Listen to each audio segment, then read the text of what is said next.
See, I don't live in fear anymore. I know who I am. I am a royal priesthood, a chosen generation.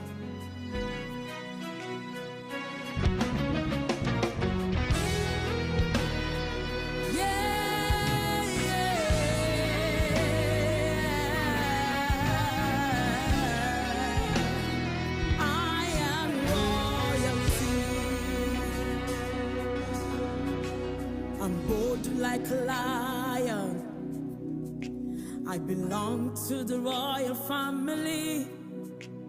I know my Father sits on the throne. I am royalty.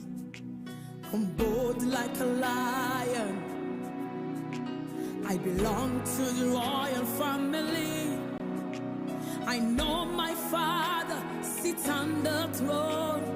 I am royalty. I know who I am. Discover Sierra Leone, a hidden gem of West Africa, where the radiance of life danced in harmony with the beauty of nature.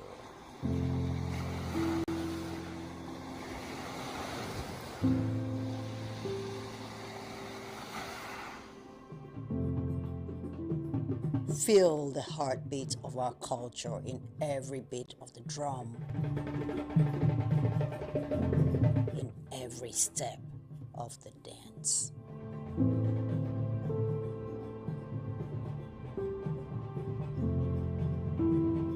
Experience the tranquility of our shores, where each sunrise brings new stories and endless possibilities.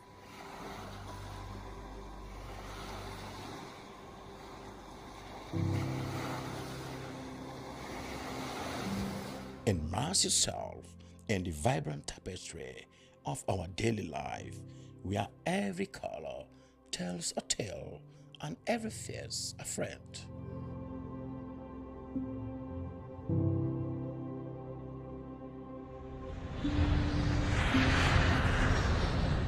Come, be enchanted by the sights and sounds of Sierra Leone. A place where your adventure awaits. And memories are made.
A place cannot produce poems.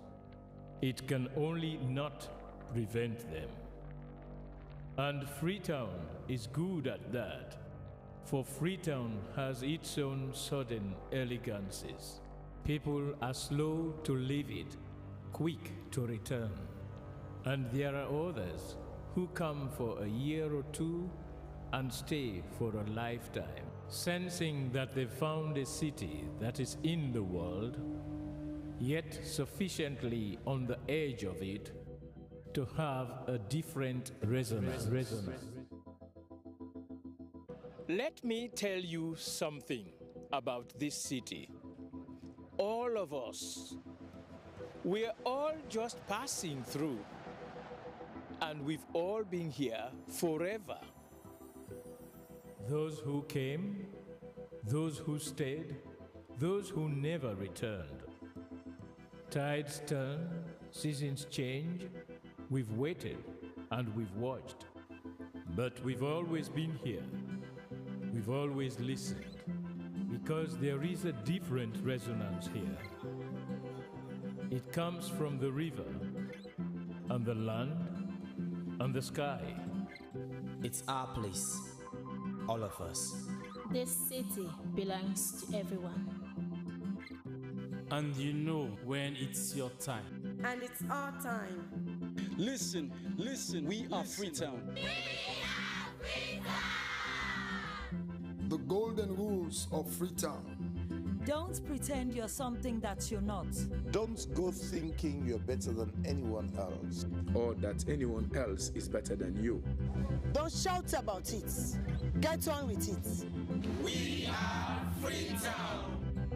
Freetown. Freetown. Yeah. We found our voice again. I'm from India and Freetown. I'm from China and Freetown. I'm from the UK and Freetown. I am from Nigeria and Freetown. I am from home and Freetown. This city belongs to everyone. The fisherman, the taxi driver, the barber, the drummers, the dancers. All of us. All of us. Everybody. We are Freetown. The past is ours. The future is ours. It's our time again. And this city belongs to everyone. The playwright, the greengrocer, the teacher, the dog. This space is ours. This light is ours. The beaches are ours. The rivers now we own. The roads are ours. The bridges now we own. We are Freetown. We are all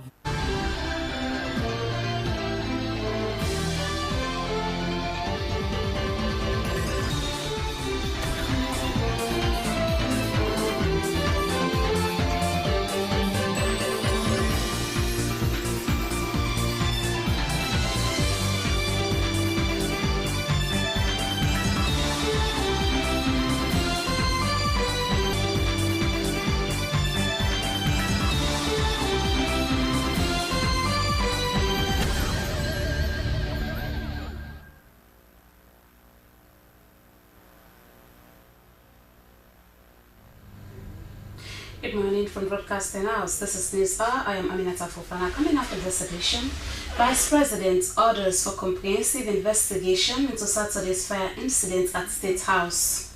WHO Country Office and Ministry of Health and Partners commemorate World Health Day. And National Monitoring and Evaluation Agency convenes workshop to assess the country's M&E capacity. Now, with these stories and more in the next 1 hour, stay with us.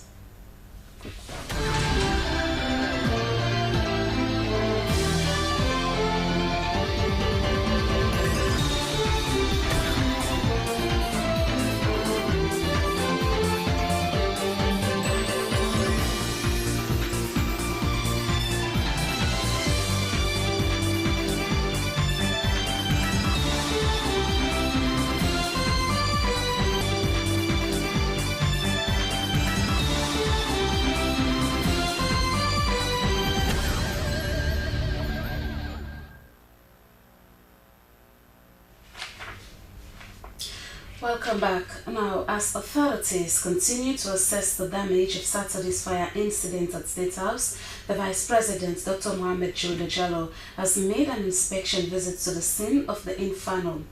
Dr. Mohamed Jallow was accompanied by the Secretary to the President, the State House Chief of Staff, and other senior officials. The visit follows another that he made on Saturday before he convened an overnight emergency meeting at his office with key officials to coordinate an immediate course of action.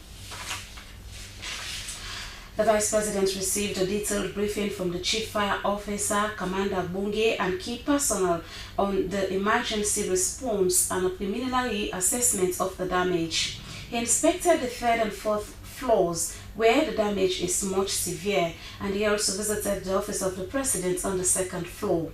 Dr. Jude Jallo convened a high-level integracy response team comprising representatives from law enforcement agencies, engineering experts, the Ministry of Works and Public Assets, and the Electricity Distribution and Supply Authority, EPSA, and other relevant institutions.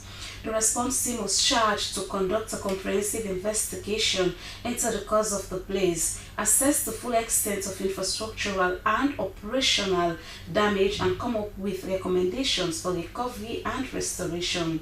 An initial report is expected within a week. Meanwhile, the management of the regional hospital in Makeni is assessing the damage following a fire incident that destroyed the special care baby unit at the hospital. The accident occurred in the early hours on Friday.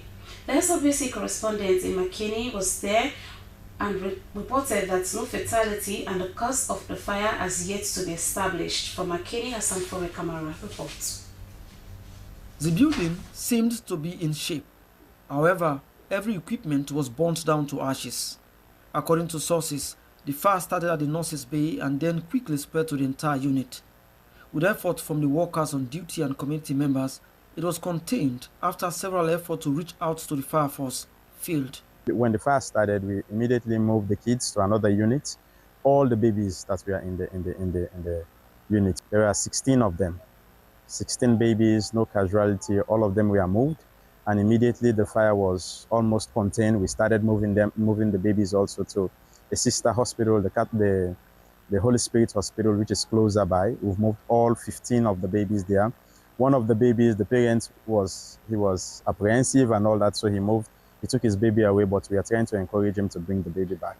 So for now, when we moved the baby, we came with our team, our staff are here, our doctors, nurses, and other support staff, we are all here to ensure that the babies get the adequate treatment that they've been receiving in our facility. Dr. Joseph Kamanda Sisi, medical superintendent and specialist in charge of the hospital, he said they would continue to engage and consolidate with the required stakeholders to get back to normalcy.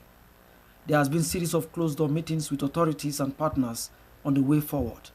Dr. Mustafa Kaba, Deputy Chief Medical Officer for Clinical Services. The hospital facility was burned, the equipment were burned, and we are trying to build it up again.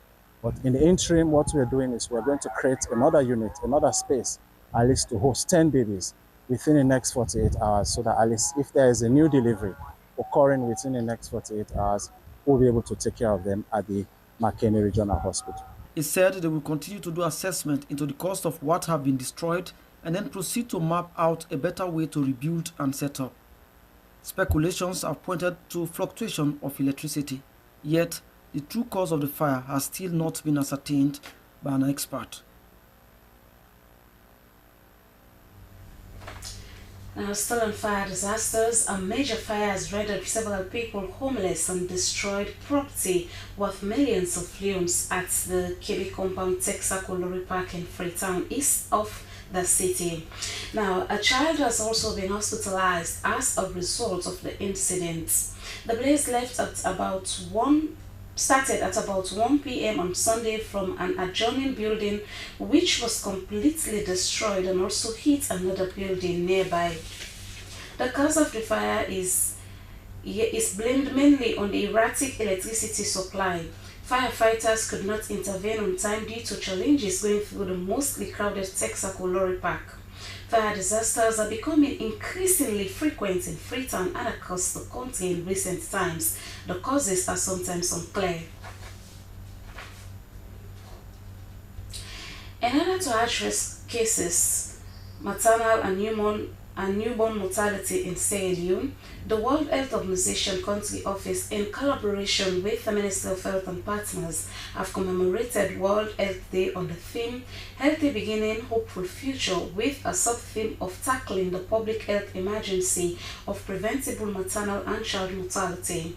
The theme highlights the urgency to address maternal, newborn and child mortality, which aligns with government's declaration of maternal and child mortality as a public health emergency. Cynthia Kamara reports.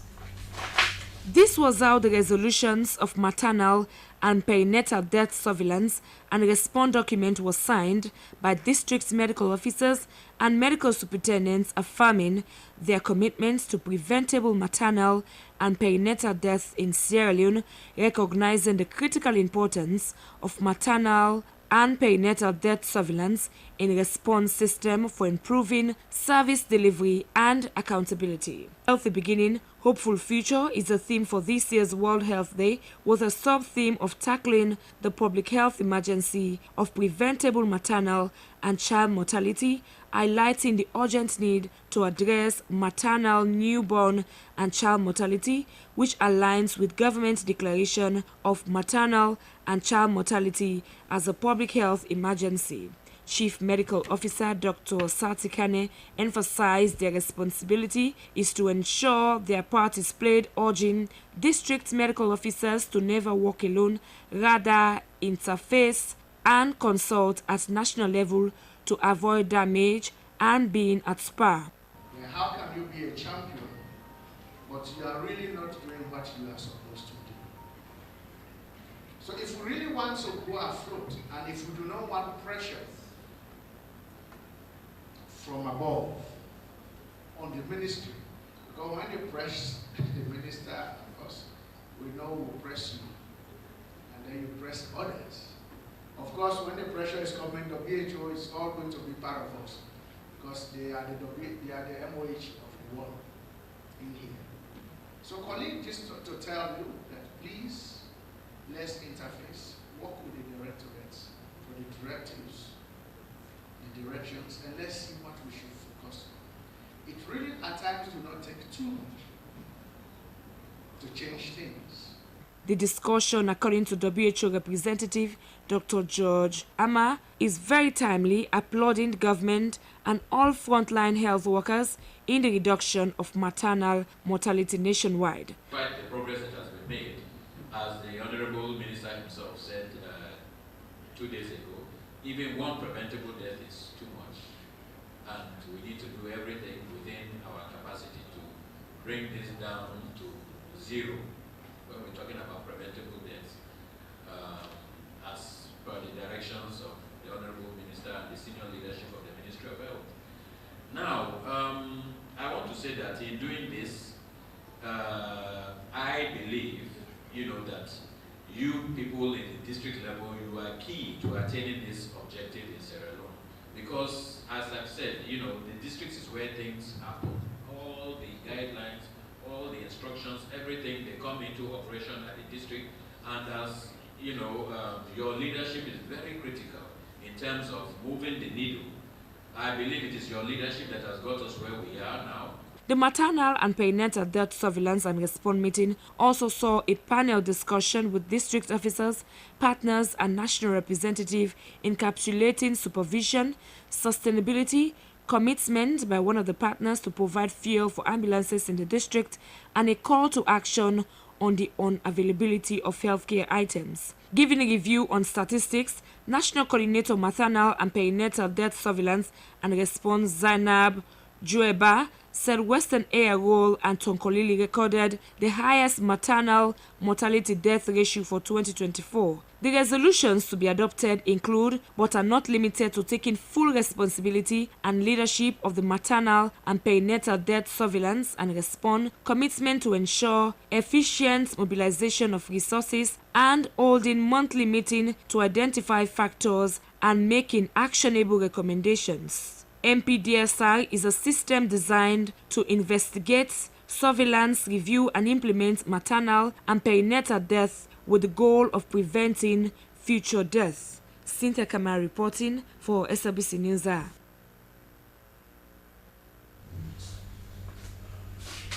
President Julius Maada Bio has once again urged global leaders to prioritize urgent reform of the United Nations Security Council, emphasizing that the current structure was outdated and no longer representative of the global community, particularly Africa. The president made the call at the official opening of the Antalya Diplomacy Forum in Turkey. He further advanced his call for the reform of the Security Council during a high-level presidential panel discussion on the theme Reclaiming Diplomacy in a Fragmented World, alongside former President of Slovenia, Borut Pahor, and current President of the 79th United Nations General Assembly, Philomena Young. President Bio described the current state of the Security Council as unacceptable and called on global leaders to move from denial to decisive action in addressing the Council's inadequacies. Also, President Bio held bilateral agreements with the President of the Republic of Kosovo, Dr.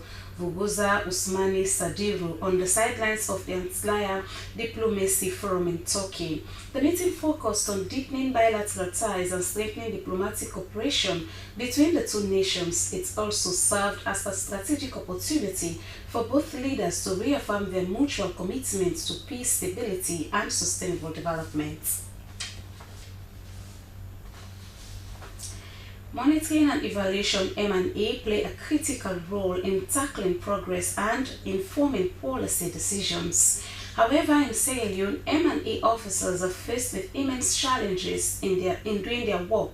In response, the National Monitoring and Evaluation Agency convened validation workshop to assess the strength and the country's evaluation capacity.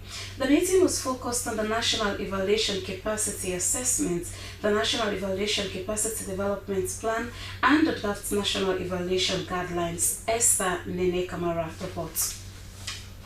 The session focused on 3 main pillars: the National Evaluation Capacity Assessment, NECRA, the National Evaluation Capacity Development Plan, NECD, and the National Evaluation Guidelines. Each drew representatives from ministries, development partners, civil society organizations, and independent evaluators. The goal of the event was to validate findings from earlier consultations and assessments and to solicit final inputs to refine the country's evaluation frameworks. According to the Director General of NAMIA, Dr. James Edwin, the workshop marked a significant step toward improving evaluation systems that can better support evidence-based decision-making in governance and development. He said the proposed National Evaluation Capacity Development Plan is expected to serve as a roadmap to build and sustain evaluation capacity at all levels in the country.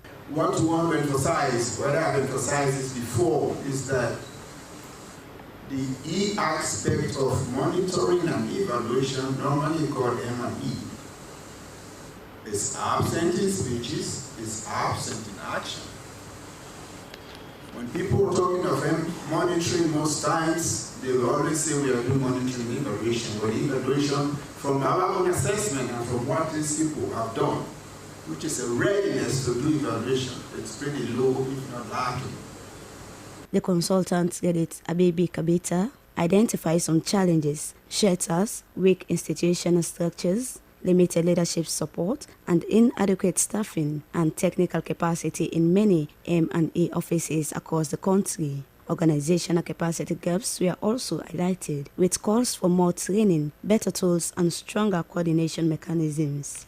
And as most of you all know, evaluations are either done on an ad hoc basis or they are done to fulfill the requirements of donors or development partners.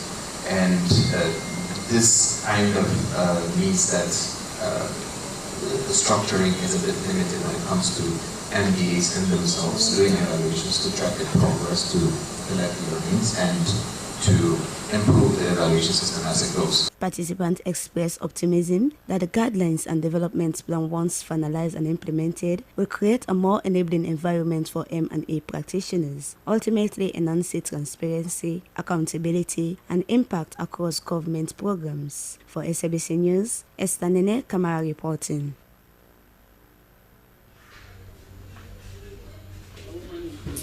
The Executive Secretary of the African Peer Review Mechanism, APRM, said that the new strategic roadmap 2025-2030 was to address challenges in democracy and local governance policy implementations.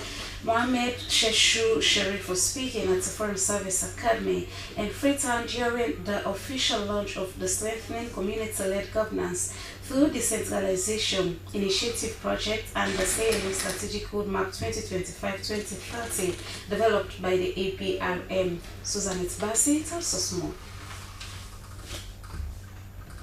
Launch the strategic plan of APRM at this momentous time. Presenting on the importance of the Strengthening Community-Led Governance through Decentralization Initiative, the technical consultant Dr. Hindowa Batilo Momo said that to make decentralization work, there was the need to finalize legal reforms. He said there was to clarify roles and mandates of the local government, build the capacity of council staff and improve overnight, foster a culture of transparency and accountability.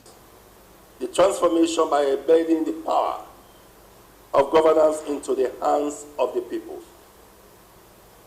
It presupposes an innovative leap towards a future where every citizen is not only a guardian of democracy, but also an architect of local governance and decision-making process. The Deputy Minister of Public Administration and Political Affairs, Honorable Philip Tondone, said the strategic document outlined the core values of the APRM Sierra Leone Secretariat. He noted it aligned with the national and continental democratic aspirations and development goals. Local capacities.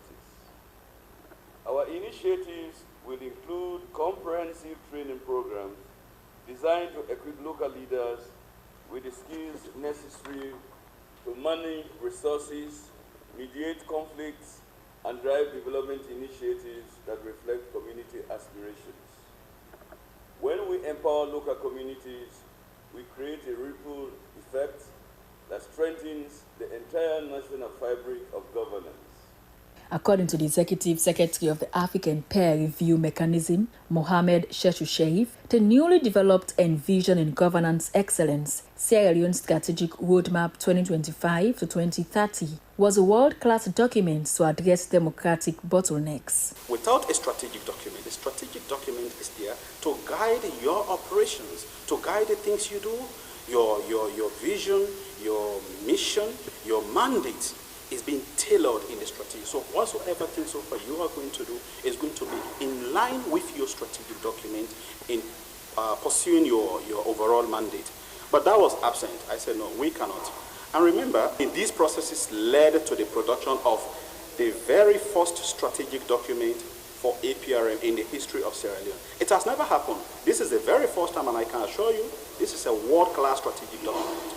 Although the APRM Sierra Leone National Secretariat is tasked with the implementation of the Empowering Communities, Deepening Democracy, Strengthening Community-Led Governance through Decentralization in Sierra Leone project, founded by the GIZ, it is also focusing on the important task of popularizing the newly developed Envisioning Governance Excellence Sierra Leone Strategic Roadmap 2025-2030. For SLBC News, Esther Susanette Bassi reporting.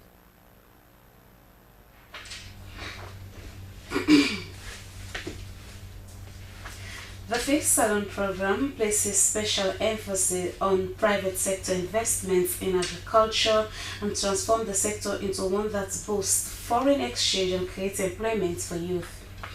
Poultry farming, for example, offers huge potentials for investment, and one person who is already making strides in that area is the owner of the Western Sunshine Corporation Poultry Farm in the outskirts of Waterloo, Western Rural District.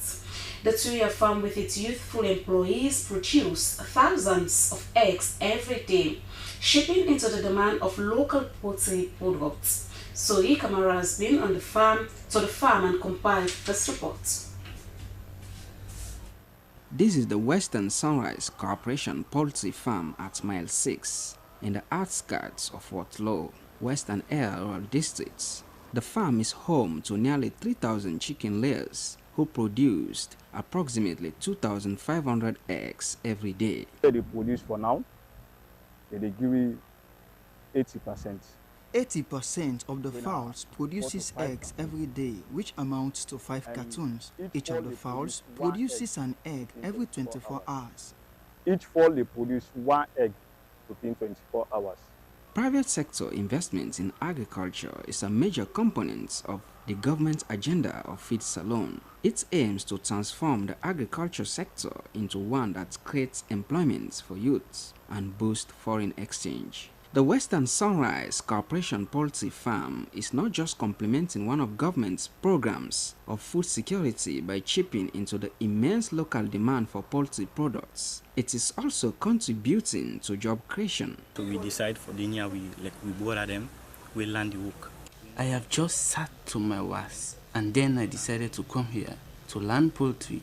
Although we are not being paid a monthly salary, there is substantial encouragement from the CEO.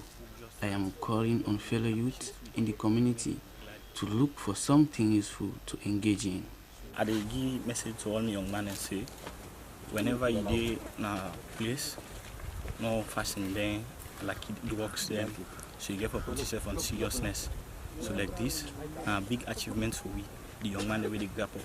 Although it's a capital-intensive venture, considering the immense tons of feed needed to keep these fowls alive and productive, founder and CEO of the Western Sunrise Corporation Poultry Farm, Mohammed Sankar, who is based in the United States, said this farm is his own way of giving back to his country. I feel excellent, and I feel I was blessed to be one of the people that actually following the agenda of the president in terms of a Feed Sierra Leone, and by me being part of this, and also not only having up the opportunity, to open a poultry farm, also give me the opportunity to hire young men in my farm to work, so that they can also earn a living to take care of their family. I think that is a privilege for me. As a source of protein, the local demand for eggs and other poultry products is growing every year. Whilst local production appears to be on the increase, much of the chickens and eggs consumed in Sierra Leone is still being imported. It is high time local producers like Western Sunrise Corporation Poultry Farm ramped up its production. Soikama, SLBC News, Freetown.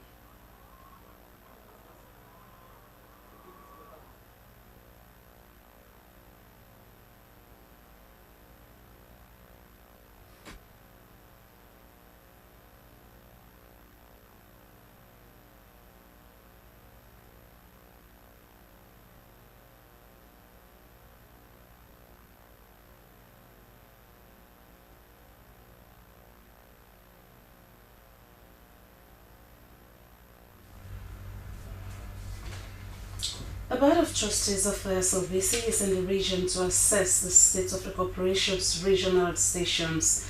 The team led by the board chairperson, Dr. William James, was also accompanied by the Deputy Director General ASMIBA, Joshua Sapetiko, sent us this report.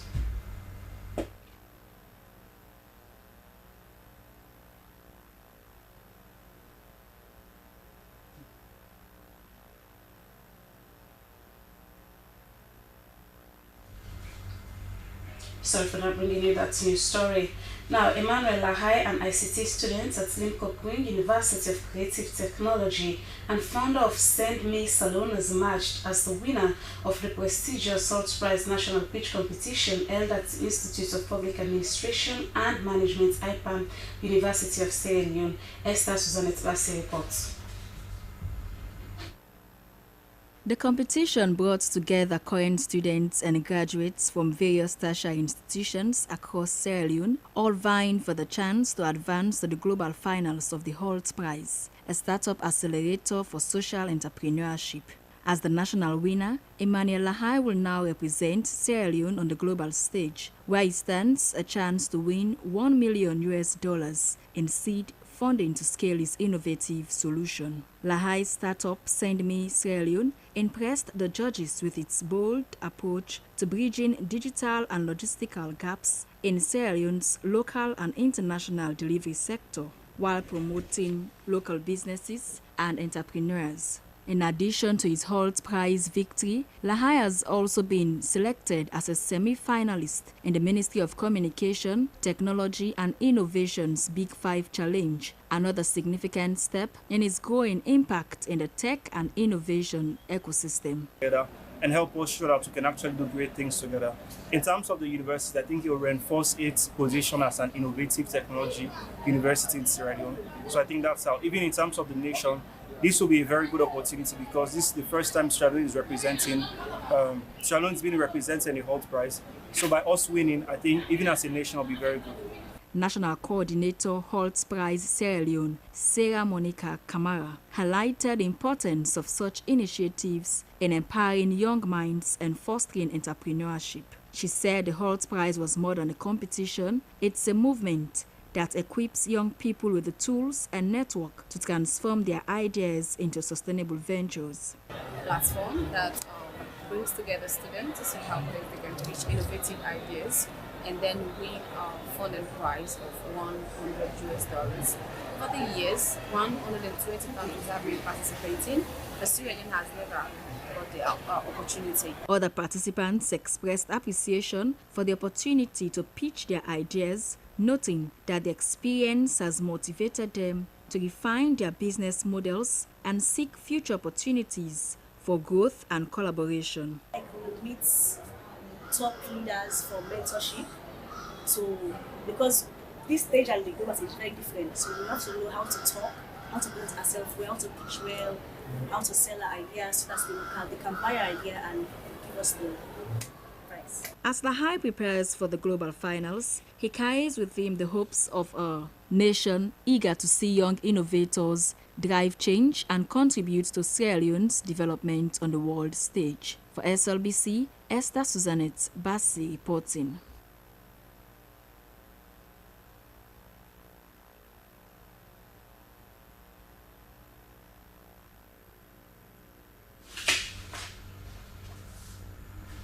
Concern Worldwide and partners have handed over a solar-powered irrigation scheme to the people of Makassi Community, Potloko District, under the project titled Food and Nutrition Security through Equitable and Climate-Smart Food Systems. The overall goal of the project was to increase vulnerable households' resilience to the food and nutrition insecurity in Fondu and Makassi in Potloko and Tompolele District. Moses Conte reports.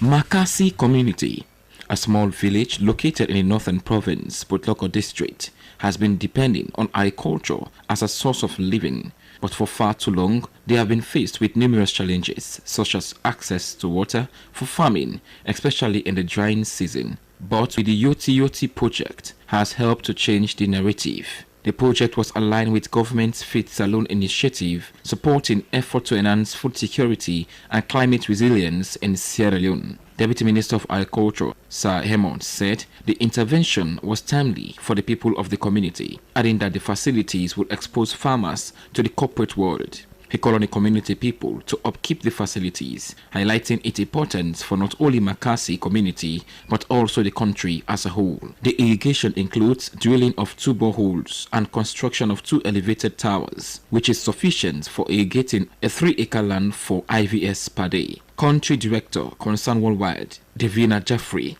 said the handing over of the solar-powered irrigation scheme to the people of Makassi community marks a significant milestone in their collective efforts to enhance climate-smart food production and sustainable agricultural practice in the country. We've just been down to see the farmers who have been planting vegetables, and I think it really shows what can be done with a bit of support to community development, because I'm sure that, you know, we've heard that production is much higher than it was before, that the community is able to make lots more money, which inevitably means a better future for the children of this community. Amidst processing palm oil, they are also engaged in rice, vegetable production, among others. Local farmers and residents expressed deep appreciation to Concern Worldwide for the intervention, adding that during the drying season, farming was difficult for them, stating that most of the main water sources in the community got dried up, describing this intervention as a dream come true. This project don't have benefit for me. This project has brought huge benefits for us. Out of what they taught and provided for us, I was able to plant and harvest 5 bags of cucumber.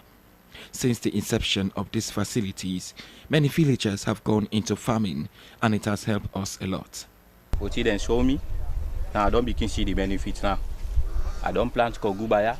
I don't harvest 5 bags. The project titled Food and Nutrition Security through Equitable and Climate Smart Food System is a 5-year project spanning from 2023 to 2027. The project was designed to directly target 21,000 people living in condition of extreme poverty across Tonkolili and Port Loko districts. Moses Silikonto reports for SLBC.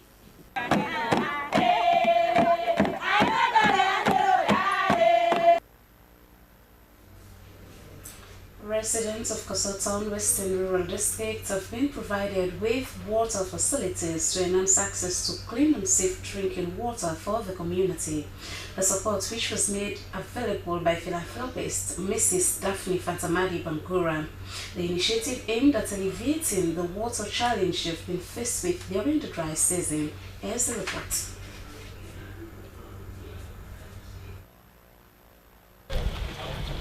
In her remarks, Mrs. Bangura highlighted that her decision to support the community stemmed from her personal experience working in the community during a construction project where she faced similar water constraints. She said she provided the hand-dug wells for the Kosotown community, strategically placed to ensure accessibility of water for all residents. This initiative builds on a track record of providing wash facilities in other communities. I see people struggling for water, so I had to speak with the community elders and told them I would like to do something for the community in remembrance of my grandfather and my mom, so their legacy will not just die. So I decided to do 2 boreholes for the community. Before this intervention, residents were constrained to access clean and safe drinking water, especially during the dry season. Many expressed profound gratitude for Mrs. Bangura's timely intervention, which has significantly eased their daily burden. The way I feel today, we will get this water from then this year, we then begin start this. And I'm in the water for say because I made a big yard for Kosotown. So this, I feel happy. Edman Kosotown community and members of parliament also expressed their appreciation for this meaningful contribution. They urged residents to protect the water catchment areas and refrained from indiscriminate deforestation, citing its impact on climate change. According to the climate change, the dam we dam be located at Ateyunumo now, is well exposed.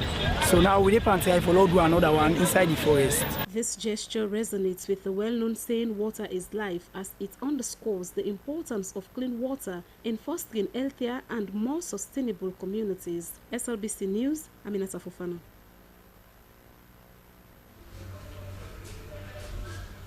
The struggle for social amenities is an old reality for many civilian unions, more so those in rural communities. The people at Mabike village, Koya in the Western area rural district, have long struggled for a school, hospital and access to clean drinking water. The village, which is home to approximately 500 people, is calling for urgent government intervention to address these pressing issues. Our reporter Aminata Bangura traveled to Mabike and compiled this report. One of the most pressing concerns for the people of Mabike village is lack of school and healthcare facilities. Each day, children in the town have to walk several kilometers to the nearest school. Many parents cannot afford the transportation costs, and the dangerous journeying through bushes and streams crossing poses significant risk to people, especially during the raining seasons. Mabike is also faced with the issue of a health center. Residents need to travel long distance to seek medical attention in other towns, 4 Mile or Waterloo.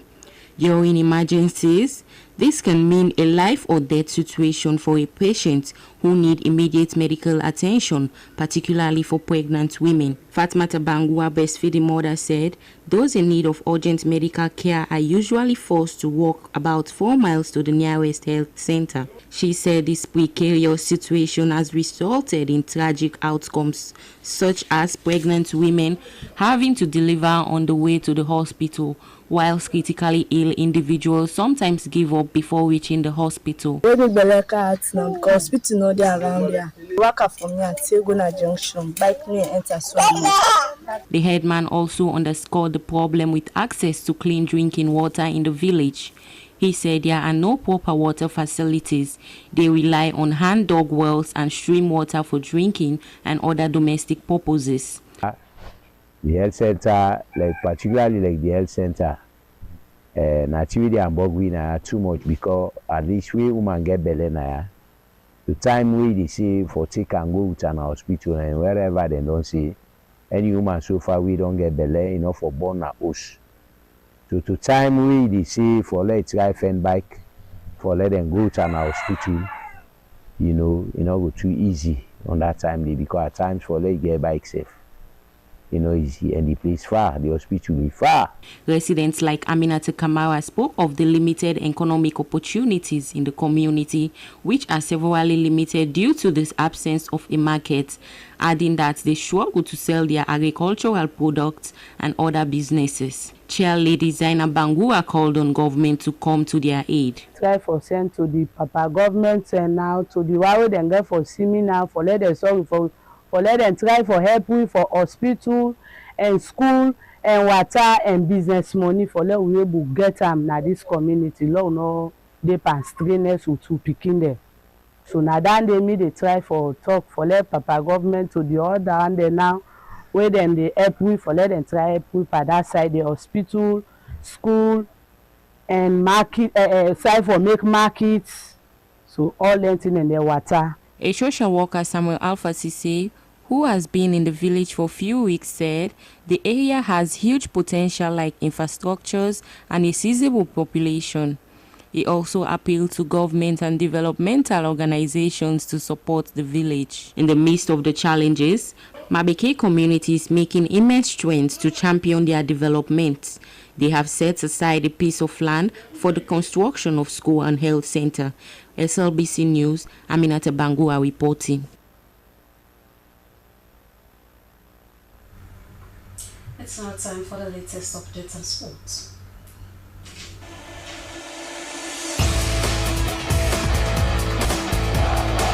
It's the sporting updates that keeps you in the know, and thank you so much for joining us. My name is Abdul Kabir. It's Easter, by the way, and it's the hockey competition for you.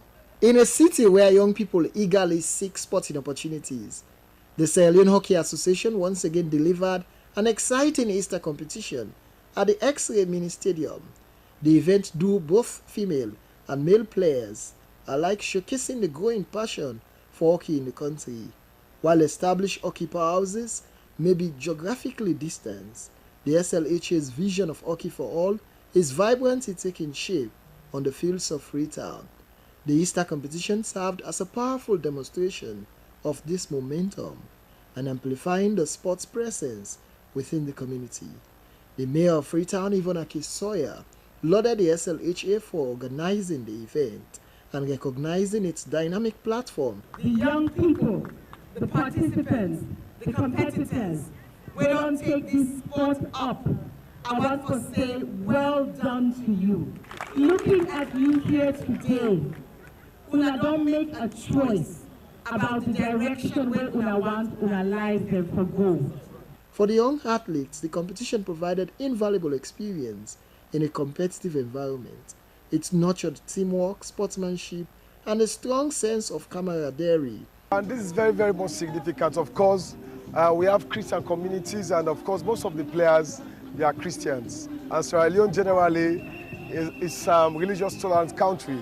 So therefore, we are able to commemorate the Easter in a form of tournament. As you can see, we have various communities from 4 Mile, from Waterloo, right across Freetown. We have most communities. The SLHA's strategic utilization of events such like the Easter competition underscores their commitment to the long-term growth of hockey in Sierra Leone. Events like this promote mass participation, among many other things. Well, for the Sierra Leone Hockey Association, it is truly a blessing for them to organize such an event for male and female players alike. And they are steadily cultivating a robust hockey culture. I work here in Sierra Leone. I support the government in malaria control, but also, I'm an active guy, I'm an athlete, and, we came together. I met Leone Hockey Rangers on the highway when they were going to play, and I got interested. I've been playing since I was young, so I wanted something that can, give me energy to play and support the community. So I approached the rest of Kenyans who are here, and I told them that, we've always been looking towards supporting community activities within the country. And now I'm the interim Secretary General, and we said, to just support Sierra Leone community where we stay and work in. Let us, organize something that can be able to be, to benefit our community and also young people growing up, so that at least they get out from drugs. People can get to focus on some skills development and also to learn how to be disciplined, because hockey is a very disciplined game. I mean, you see how it can easily get rough. So you don't play with discipline, people can get hurt. So it teaches people resilience and how to grow. So the Kenyan community came together, said, okay, you know what, let's contribute and let's book a field at SS Camp and we play together. So yeah, that's how we came about with this. While the state of hockey may be far away, the dedication and vibrant energy displayed during the Easter competition proved that the dream of hockey for all is not just alive, but thriving in Sierra Leone, one spirited Easter match at a time.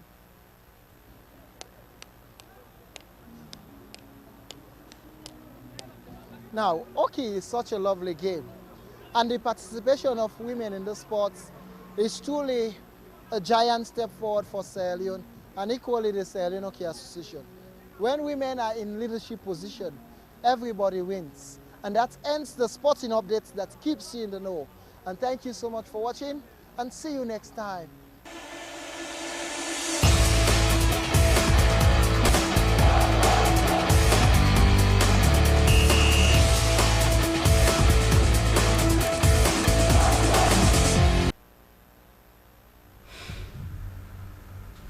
Many thanks, Abdul Kabir. Now with that, we end the news. But before we go, here is a recap of the main points. As authorities continue to assess the damage of Saturday's fire incident at State House, the Vice President, Dr. Mohamed Chulde Jallow, has constituted a team to conduct a comprehensive investigation into the cause of the blaze. The World Health Organization Country Office, in collaboration with the Ministry of Health and partners, have commemorated World Health Day with focus on tackling the public health emergency of preventable maternal and child mortality. And the National Monitoring and Evaluation Agency has convened a workshop aimed to assess and strengthen the country's evaluation capacity. And that's all we can share in this edition of the news. I am Aminata Fofana. Thanks for watching. Stay tuned.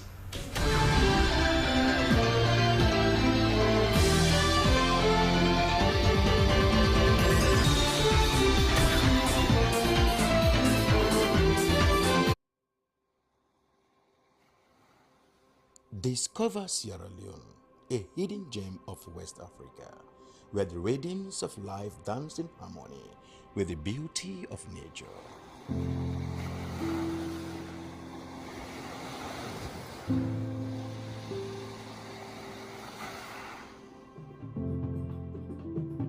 Feel the heartbeat of our culture in every beat of the drum, in every step of the dance.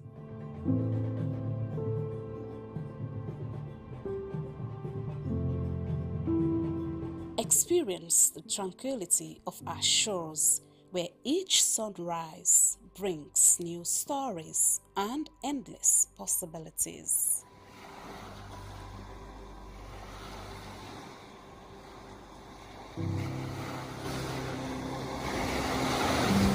Immerse yourself in the vibrant tapestry of our daily life, where every color tells a tale and every face a friend.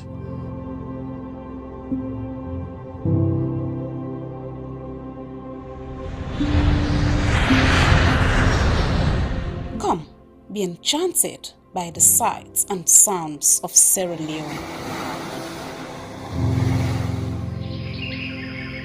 A place where your adventure awaits. And memories are made.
Visitors and with all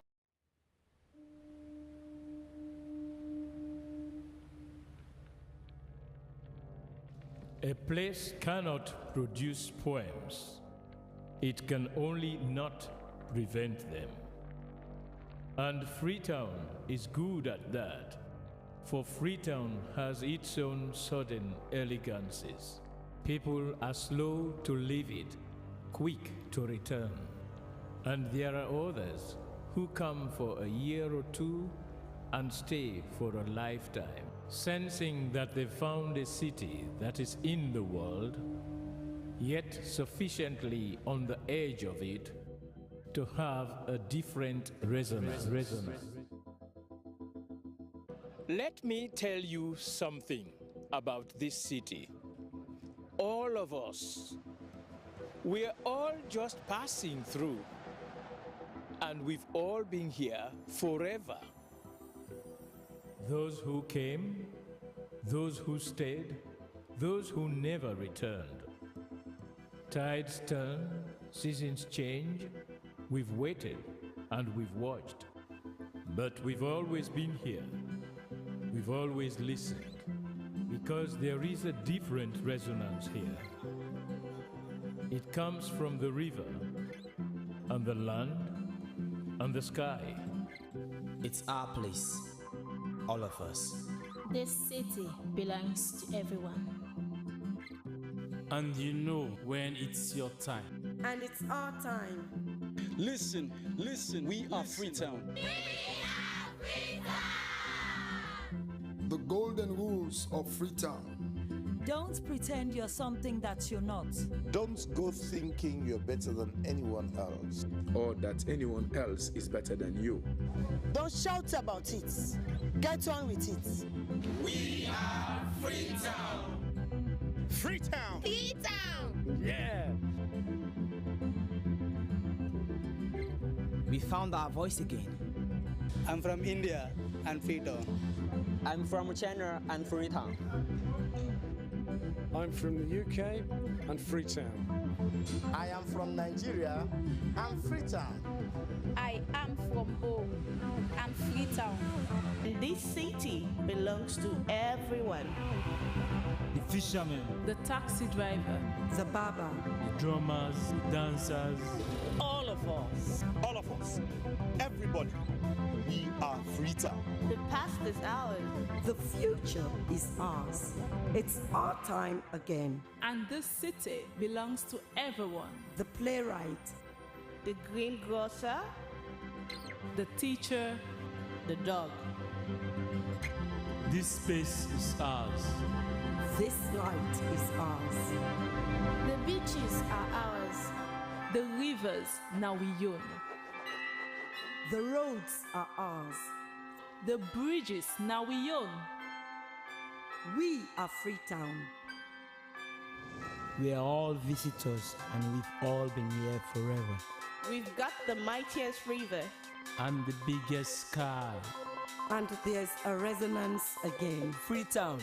Freetown. We are proud of this place. We love this city. And we want you to love it too. We are proud of this place. Now pass we all they pass like stranger them, but we all don't dare from them.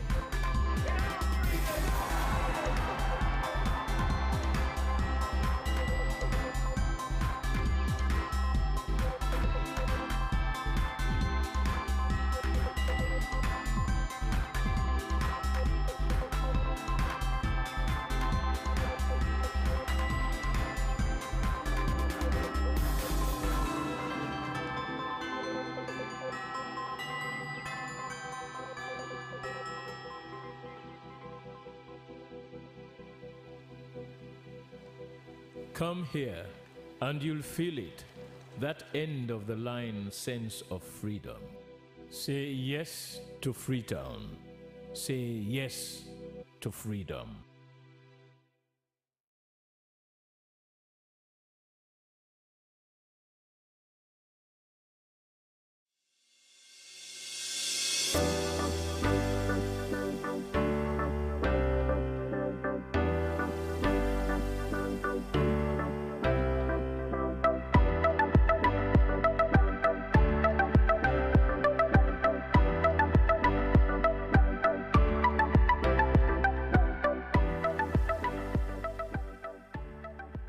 We are the national broadcaster, and I am Sulaiman Baba Toure, a reporter and presenter at the SLBC. Your voice, my voice. From the commercial department, I am Regina Bangura. You are watching SLBC. Your voice, my voice. I am Jonathan Turner, a reporter for Salem Broadcasting Corporation, SLBC. As a reporter, I do stories on education, health, politics, and more. Stay glued with SLBC to watch my stories. Your voice, my voice. Lucian Ganda, producer Wayus, and producer and presenter Christian Renditions on TV. This is the SLBC. I am William Wise, presenter WEUS and also reporter at the SLBC. And this is the SLBC.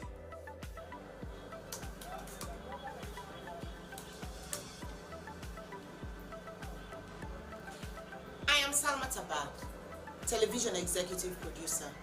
I produce programs on both radio and television. I'm a news anchor, a presenter, an announcer on radio. I enjoy what I do because I serve a public service broadcaster. It's a pleasure to work with the SLBC. I am Tilly Koma, Head of News and Current Affairs Unit, Siren Broadcasting Corporation. Our news hour now covers several segments. We have entertainment, business, weather, sports, ferry schedule, and human interest stories, not forgetting politics. We are doing all that to keep you people posted on what's happening all over the country. Thanks for being with us at SLBC. Keep blue. We are the best.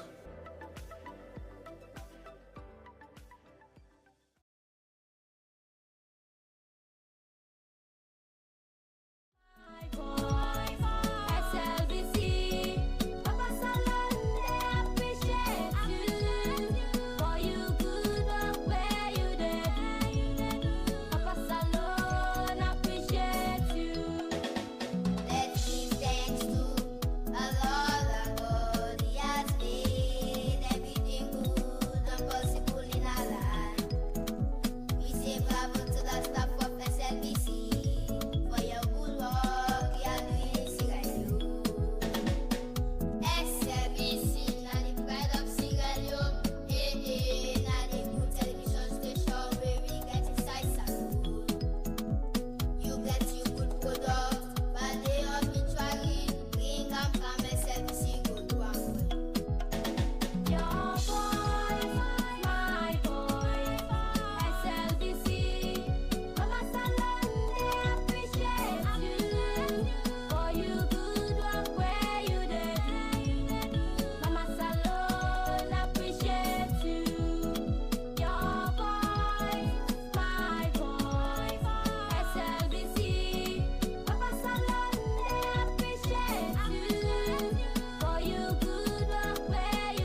Today is Monday, the 14th of April 2025, and it is a pleasant morning. And a warm welcome to your program, Good Morning Sierra Leone, the program that always starts your day. I am Shaku Smiler. And Francis Bernard is my name. Our quote of the day is from St. Teresa of Calcutta, and it says, "When you look at the crucifix, you understand how much Jesus loved you." Coming up in the program this morning, the Director of Communications, Office of the President, speaks on alleged government spending to bring Nigerian TikTok Chavez to Sierra Leone. Senior educationist Sylvester Mew calls on pupils to take the November private wars as an alternative. And Lenten season enters into the Holy Week, leading to Easter Sunday. These stories plus more, including your messages, which you can send to the number on your screen, or you find us on our Facebook page, SLBC TV Live, and on all other social media handles. This is Good Morning Sierra Leone, and we are broadcasting live from Broadcasting House, New Englandville in Freetown.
And the program you're still watching is Good Morning Sierra Leone, live from Broadcasting House, New Englandville in Freetown.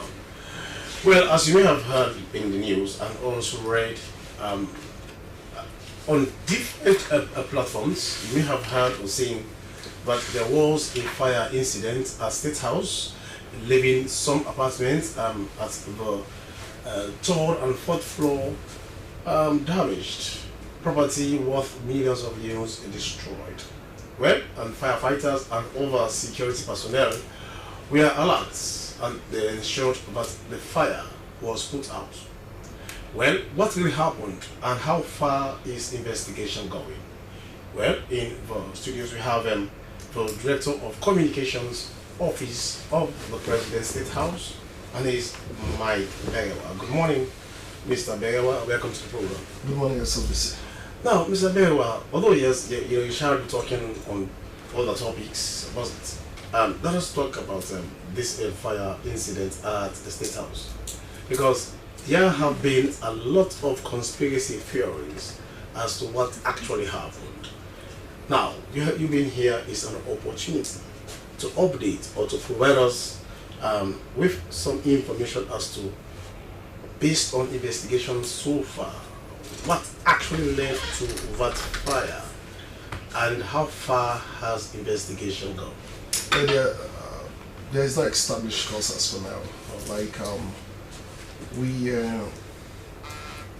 the Sierra Leone Fire Force received the stress call around 4 p.m. On Saturday, then 4:15 when they were there. Fire engines, they were there for like pretty much 3 to 4 hours to try to contain and extinguish the fire, which they did. Then after that, the Honorable Vice President was there with a lot of dignitaries, all walks of life, every department, line ministries were there. Then we converged to the Vice President's office, where a crisis team was set up, and the next day the Vice President went to the site to take a look at the building. Like you rightly said, the fourth and third layers of State House was extensively affected with the fire. So as of now, what is happening? There has been a a team that is assessing structural assessment of the building to take a look at the integrity of the building, whether it's safe for people to get back in and start to work. Then they are cleaning the building. You know, there's a lot of water and a lot of debris there, but they're cleaning the building. Then after that, there is an investigation going on now to establish the cause. And the investigation is going to be a comprehensive one with an audit, wherein they are going to look at the cause, going to look at whether it's electrical, whether it's a surge, whether it's human, whether it's intentional, whether it's criminal. So, as for now, everybody is at work. What I mean at work, all these teams that the Vice President is taking a lead on have set up our work right now at State House, doing the assessment, doing the investigation. Then after that, I promise you will come with a comprehensive report. Okay, now you spoke about there's now a team, I mean civil or structural engineers who are trying to ascertain the structural integrity of that building. Well, it might have affected only the third and the fourth floors, or I mean apartments as the case may be. But again, this is fire, and there is a possibility of other floors also getting affected, which means the structural integrity of that building probably might be under some scrutiny or some questions as the case may be. But as it stands right now, I know you must have heard so many conspiracy theories. Oh, some are even attributing it to a kind of foul play. Some are saying it's a result of negligence. A lot of them. But now, today is Monday. How will you describe the atmosphere at State House as it is right now? Well, I've not yet been at State House to ascertain exactly what's happening there. I came here very early in the morning today, 7 from here, I'm heading back there. But what I would say that we've done what we're supposed to do. Work is still going on. That's not going to stop work at State House. We'll see how best we'll swap offices. Some people are going to be relocated. Like I said, the fourth and third layers has already been barricaded by the police. It has been designated as a crime scene. So investigation is going to take place. Assessment is going to be done. The lower floor, it's accessible. Where also you have a lot of offices down there. So we had a meeting yesterday, just after the Vice President of the State House internal meeting, to see if some staff can be relocated to some offices.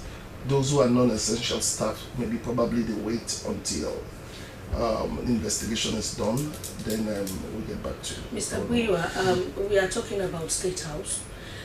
This is not just any building. This is the place where the President and other key important offices are hosted. And now we are talking about a fire incident. This is coming in the wake of other fire incidents that have been happening around the country, especially in the western area. Now, if we are to assess the damage caused so far, have you tried putting into perspective what actually happened? I cannot give you that right now because, like I said, everything is led by investigation. I want to provide facts here to you and to the people of this country. So let's don't run too fast. Let's wait for the investigation because, like I said, it could be everything is on the table. It could be anything. It could be a surge. It could be criminal. It could be electrical issues. It could be someone might have left his or her office equipment on, anything. So for now, no cause has been established yet. So like I said, the investigation is going on. The Vice President wants a rapid, hastening report on this. Before the end of the week, there will be a comprehensive report. So let's talk about security generally at the State House, because in all public offices we are supposed to get fire extinguishers. Was it not enough to help in putting that fire out? Because the damage it caused is really severe. Compare if we had enough extinguishers in the building to help put that fire out. Extinguishers cannot put out certain fires. If you take a look at where the fire, the fourth and third building is a high-rise building, right? So like I said, the stress call, the Sierra Leone Power Force had a stress call by 4 o'clock, around 4ish. Then they got there around 4:15 to 4:30 with all the fire engines. So if you look at the preliminary report that was out by the Ministry of Ministry of Information and Civic Education, about 3 to 4 hours they were fighting the fire. So that tells you it's really extensive, it's really serious, right? With all our fire engines in this city, we are there at State House fighting. So it was really, really serious. That's not something an extinguisher can just put away. So, like I said, let's wait for the investigation. The investigation has to cover the cause. The investigation has to give you specific timings. The investigation will also provide you of what are the actions and the recommendations that the state is taking. So, and we'll bring that to you guys. According to you, wow.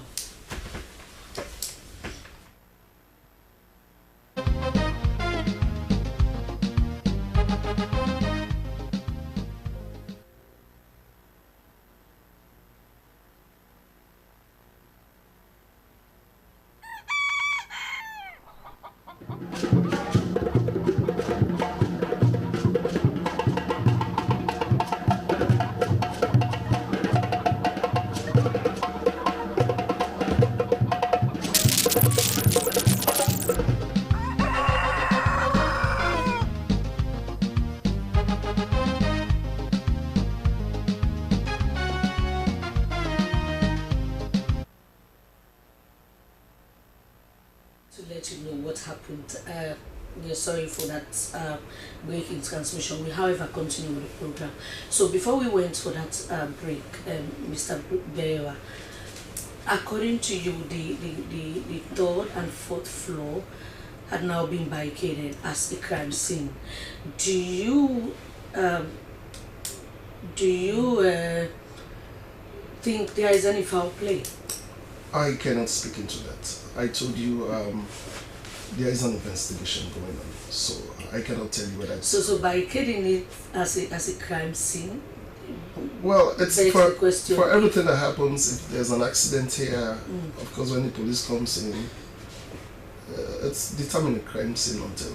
But the thing is that, what normally happens is that if a place is barricaded, because initially when we started this discussion, you did say, but for now it has not been established whether it's a foul play, it is criminal, it is out of negligence, as the case may be. But now you also said that what place has been designated as a crime, or those areas have been barricaded. Well, apparently as crime scenes, But don't you think it is quick? It is very early for you, because normally when disasters occur, barricading a place doesn't necessarily mean a crime scene. It's like that place there is danger. It indicates there is danger, and not necessarily a crime scene. So don't you think it is too early for you to say that place has been barricaded as crime scenes? I mean, I have not established any cause yet. Okay. When stuff like this happen, everything is on the table, right? Everything. It could be a human error, it could be intentional, it could be electrical surge, it could be anything. So the first thing the police need to do is to barricade that area. There's a lot of evidences you can get from there. If they get in, do their assessment, look at what happened, where the fire started. We don't even know where the fire started, right? So it has to be a crime scene until it is proven otherwise. So the French law has to be applied. Wherein you are guilty until you are proven not guilty. Well, if you say so, but it has to be a crime scene until proven otherwise. Okay, Mr. Bewa, before we let you have a rest, we have so many issues surrounding the State House. Over the past 1 week, social media has been buzzing with issues of the State House, particularly your name was mentioned to get a TikToker from Nigeria to do some influencing in Sierra Leone, and many bloggers and some people in the media are not happy about this. What is this whole thing about Jarvis? Well, firstly, Jarvis was not brought here by the government of Sierra Leone. I think she has made that very clear. Jarvis was not paid $52,000. Let's have that clear. What we do as government is we look for spaces, we look for interest groups, we look for people who align with our vision. If you take a look at President Bio's Big 5 changes, Pillar 2 that talks about human capital development, nurturing skills for the 21st century, and Pillar 5 that talks about tech and infrastructure, fits into exactly what Jarvis is doing. Jarvis is big on streaming. She's doing an AI robotics, and knowing how President Bio is big on STEM, knowing how we are big on robotics. We know how robotics is very influential for our kids coming up and problem solving skills. So when Bangba Ode, that is an institution of young people, met me, we've been partnering with them. We did a Kush campaign with them last year because they have a huge platform that we want to sip into. They have a huge platform that we want to integrate into. If you have kids of that nature, like the Gen Zs and the Gen Alphas, if you want to talk to them, you have to come to their level. You have to speak their language. You have to be interested in the spaces they are. So we as government, when Bangba Ode came to us and said, hey, Mr. Mike, we have been doing activities here all over for the past years. We've been taking money away from people. We want to give back to the community as a corporate social responsibility. I said, so what do you have in mind? They said, we want to bring Jarvis. I didn't even know who was Jarvis. They said, we're looking to bring Jarvis and Pella. They said, but Pella is in Ghana now, doing the same school tour, and we can only get Jarvis to come here. I quickly went on the internet and tried to look at what Jarvis is doing. And I understood that Jarvis is doing AI robotic, right? Doing skits on TikTok, using robotics and AI combination. And I looked at it and said, this is great. This is great for our kids. And we saw the enthusiasm. We saw how the reception was when Jarvis came to Annie Walsh. They nearly break their gate. We saw how they were excited to receive her. We saw how they listened to her. We took her to where? To Girls High School. The same thing happened. Now look, for us, we also think when people tell our story, it goes a long way, right? If you take a look at what other countries are doing, like for Ghana have this guy they call Udiema. Udiema, it's like a tourist blogger. Udiema goes around the Caribbean countries, goes around countries in Africa, showcasing the beauty of other countries. When Jarvis came here, we took Jarvis to our beaches at number 2, to showcase how beautiful our landscape is, to showcase how clean and beautiful our beaches are. We let her talk about our cuisine. She ate, and that went viral when she talked about our jollof rice, how beautiful that is. So people, I am just looking at it from this perspective. People should look at the positives to this, because here is someone who has a huge space, not only here, who is in Sierra Leone, to talk to kids. And then you have to look and understand about kids in this country. Their appeal is beyond Sierra Leone. I believe you and I have kids, or we have young Gen Alphas and Gen Zs. They know a lot because they're living in the digital age. They know a lot more than you and I. The things they listen to is beyond Sierra Leone. The things they want is beyond Sierra Leone. So if someone is here who all these kids follow across Africa, who they want to see, why can't we embrace that? But don't you think, Mr. Mayor, these are local content bloggers? Well, I won't say they are jealous, but they are concerned about the money involved here. Yeah, they're talking about $52,000, very state dollars. And probably they're saying, oh, if that money should be given to us, it can change our lives, it can impact us, meaningfully. Now, this year cry is about this money involved. You know, they think, okay, State House has given such a huge amount to Jarvis. Look at us here, you know, the local content. And probably that might have triggered this whole hue and cry. Don't you think so? So are you bulging into that? No. I'm just what they are saying. No, I cannot. You know, I'm not a social media favorite. I'm a traditional media person. That is why we have producers and editors. We vet stories, but that is what they are claiming. So have you done the vetting? No, I'm just asking. Yeah, well, that's why I'm here. So that is why I'm asking. Now they are talking about this money. It is true that such a money was spent on Jarvis's, you know, that was the first question. Tour of Freetown. That was the first question that was asked. I'm reiterating again okay. that Jarvis was not clear by the government of Sierra Leone or neither State House. Jarvis was not paid $52,000 by the government of Sierra Leone. So, as a state institution, that shouldn't even be the conversation. I think what should be the premise here is why did why did State House or why did Directorate of Communications collaborated with? So Mr. Barrow, we must make it. Make this clarification here, because as a state institution and the public broadcaster, the people are looking up to us to make this clarification. So the more reason why we are, especially when you are here now, especially when you are here, you know, at SLBC we only talk to people who matters, especially when it comes to issues. That's why we are asking these questions. However, let's now talk about the impact the visit of Jarvis created in the lives of these kids that we are talking about, especially in line with President Bio's one of the pillars of his 5 pillars. So when Jarvis came, Jarvis had a masterclass. We were very deliberate about that.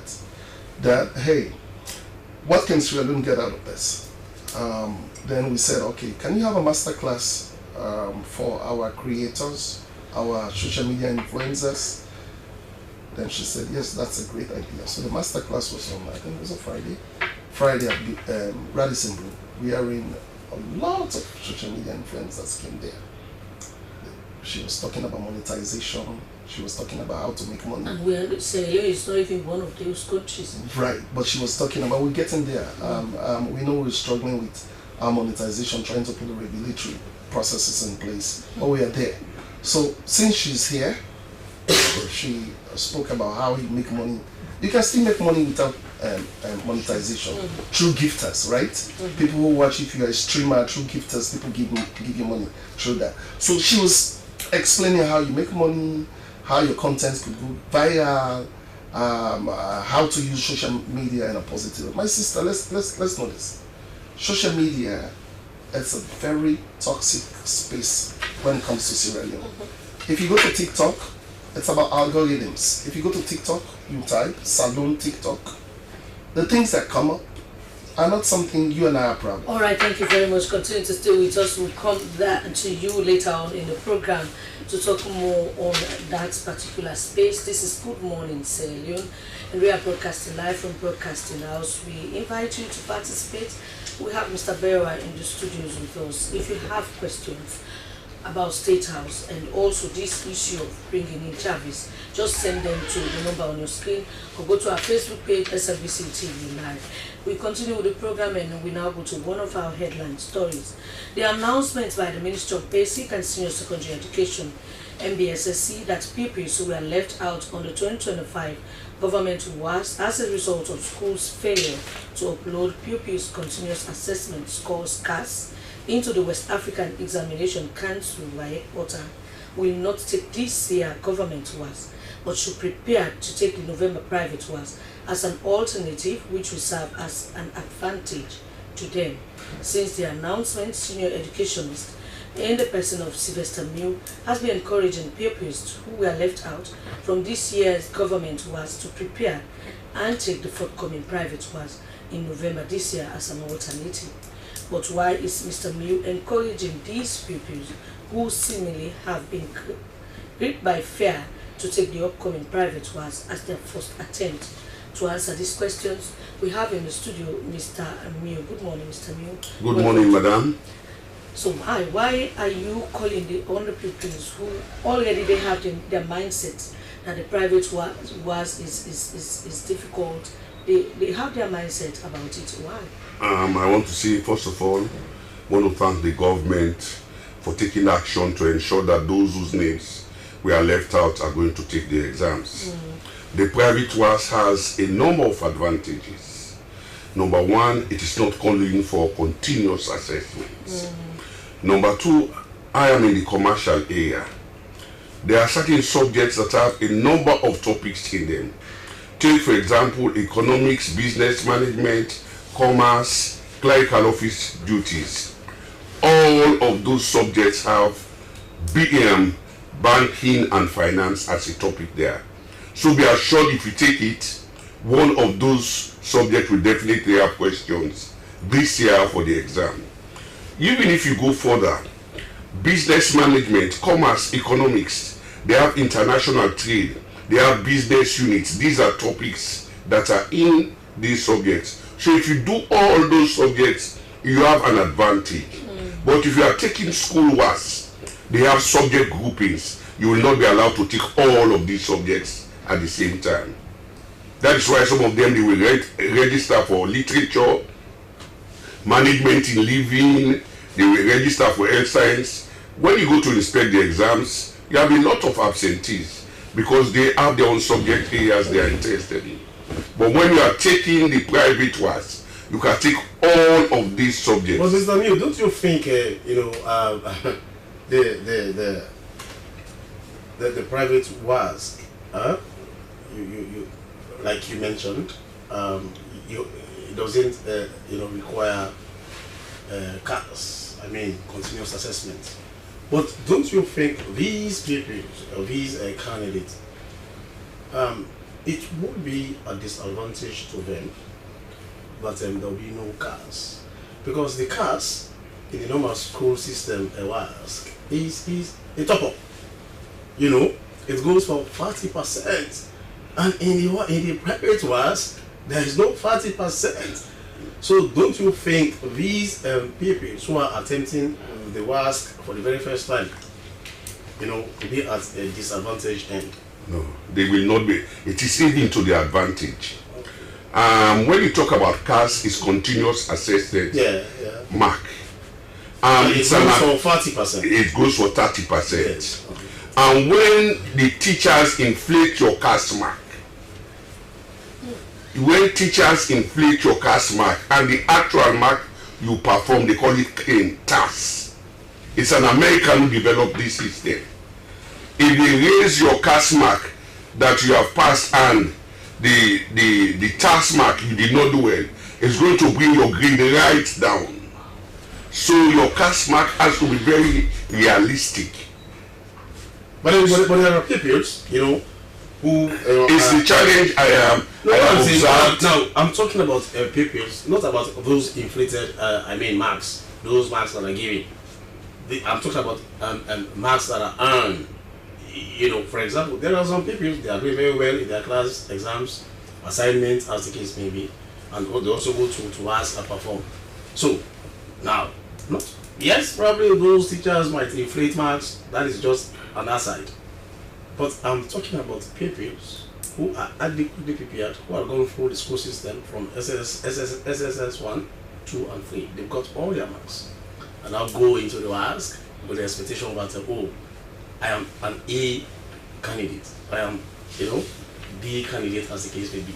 But in this particular situation, as it stands right now, apparently that is not going to happen. I'm telling you, there are people who have challenges when they are taking the school WAS. Some of them, when they have tests in school, they are not there. It's so difficult for them, they will not have marks. And even some of them that are given marks, they have to give the teacher something or make a special test for them. But this is not so in the private WAS. What is real is what you will see in the private WAS. Your performance, you will get it. But when they raise your mark, your CAS mark in the school, and when your TAS mark is not correct, it brings your grade right down. But the advantage also, Mr. Miu, is that government pays for the schoolers. It's not the payment we are talking about. No. It is also an additional advantage to the pupils. Government does pay for the schoolers, and for private works, you have to pay for yourself. So you see again, yes. I am not sure whether it's government that has taken that responsibility to pay for the schoolers. That is what I learned. No, what I'm saying, in the normal school system, government pays for the school, for the candidates who are. No, in this is a special case, okay. And we want to say thank you to the government for being very considerate and taking these children into consideration. So now let us try to get something clear here, Mr. Miu. Yes. It is that government has opted. They negotiated for them to pay for this private ones. Yes, the private ones. It is government. Students were left out. Yes, it is government. That is why I said we need to say thank you very much. Well, yeah, that's good. That's good because now they have no choice. Yes. But the thing is, do you think have you gauged the views of these candidates? Because examination has to do with also the psychology. There's a psychology in the examination. Mr. Miu, you are a teacher. Now, how did they think? The major problem I observed, some of the candidates are giving up that they are not going to take the exams. So that is why I'm happy you're having such programs, so that we will be motivating them to take their work seriously. Okay. And I've even gone to the extent, like I explained, if you are a commercial student, there are certain subjects that almost have the same topics that you have to cover. You can do those subjects. But if you have taken it under a school, they have subject groupings. They will never allow you to take commerce, BM, COD, economics together. But in private works, you are allowed to take that. So, Mr. Miu, why do you think these pupils does not want to take the exam? Because we had the communications persons from the Ministry from MBSSE the other day, and he was telling us that they are even going to pay teachers to teach them onto the time for the exams. Why don't they want to take the exams? Madam, the kids want to take the exams, but some of them have a different idea about private works, that private works is more difficult than the school works. So they say the private works is for those who are old, and so the questions are more mature. They are mature questions. Yes. But then, and that is not the case. As an examiner. Yes. As an examiner, do you yes. sincerely believe that the private works, it's not as difficult as the children or the people are now thinking? My dear, it is the same syllabus. And I was part of the moderating panel for WAEC West Africa. We meet in Ghana. When you go and wrote 3 or 4 sets of questions, one is for school candidates, one is for private, but you will not know which one they are using. You understand? So it's the same level. Okay. There are certain things you need to know if you are doing some of these things. Our major problem in the school system, we now have problems with the teachers. They don't prepare their work. Okay. When we started to teach, you have to prepare your notes of lessons. We'll come to that because we'll talk about teachers not completing the syllabus. Yes. Or they don't even have teaching syllabus. Yeah. So yes, we'll come to that. That is just another one. It is very serious. Yes. So this is Good Morning Sierra Leone, and we now go for a short commercial break. And when we come back, we find out more about the Holy Week of Easter. As a mother of the house, whenever I want to prepare palm soup, there's no need pounding palm fruit. All I need is Nkulenu's Ghana's original palm soup base. My soup is done, and its preparation, it is not difficult at all. Nkulenu palm soup base, it's easily done with no difficulties. Just take few ladles and your soup is done. And its flavor, it's amazing. This is Nkulenu's Ghana's original palm soup base. And this is Nkulenu's Ghana's original spiced palm soup base. Iron fruit and turkey berries are naturally added. Also available Brown Gold natural cocoa powder, Sunny Gold brown sugar, neat fufu flour, shito, pisa, and moringa. All available at Nyami Ado Enterprise, 1 Lower Waterloo Street, Freetown. Nkulenu palm soup base. Ghanaian original taste.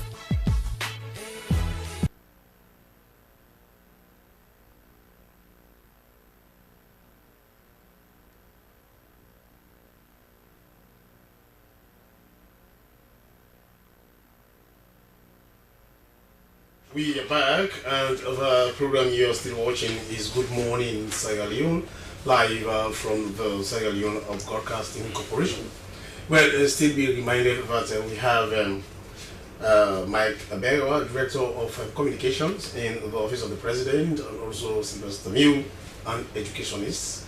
Now, let us talk about the holy month of Lent. Well, Francis, on Wednesday we are going to have an encounter with the judiciary of this country in the proposed gala that is being organized by the Legal Aid Board. Yes, service will be as part of their 10th anniversary celebration. 28th. Yes, and it's going to be at the SLFA Academy at Kingstown.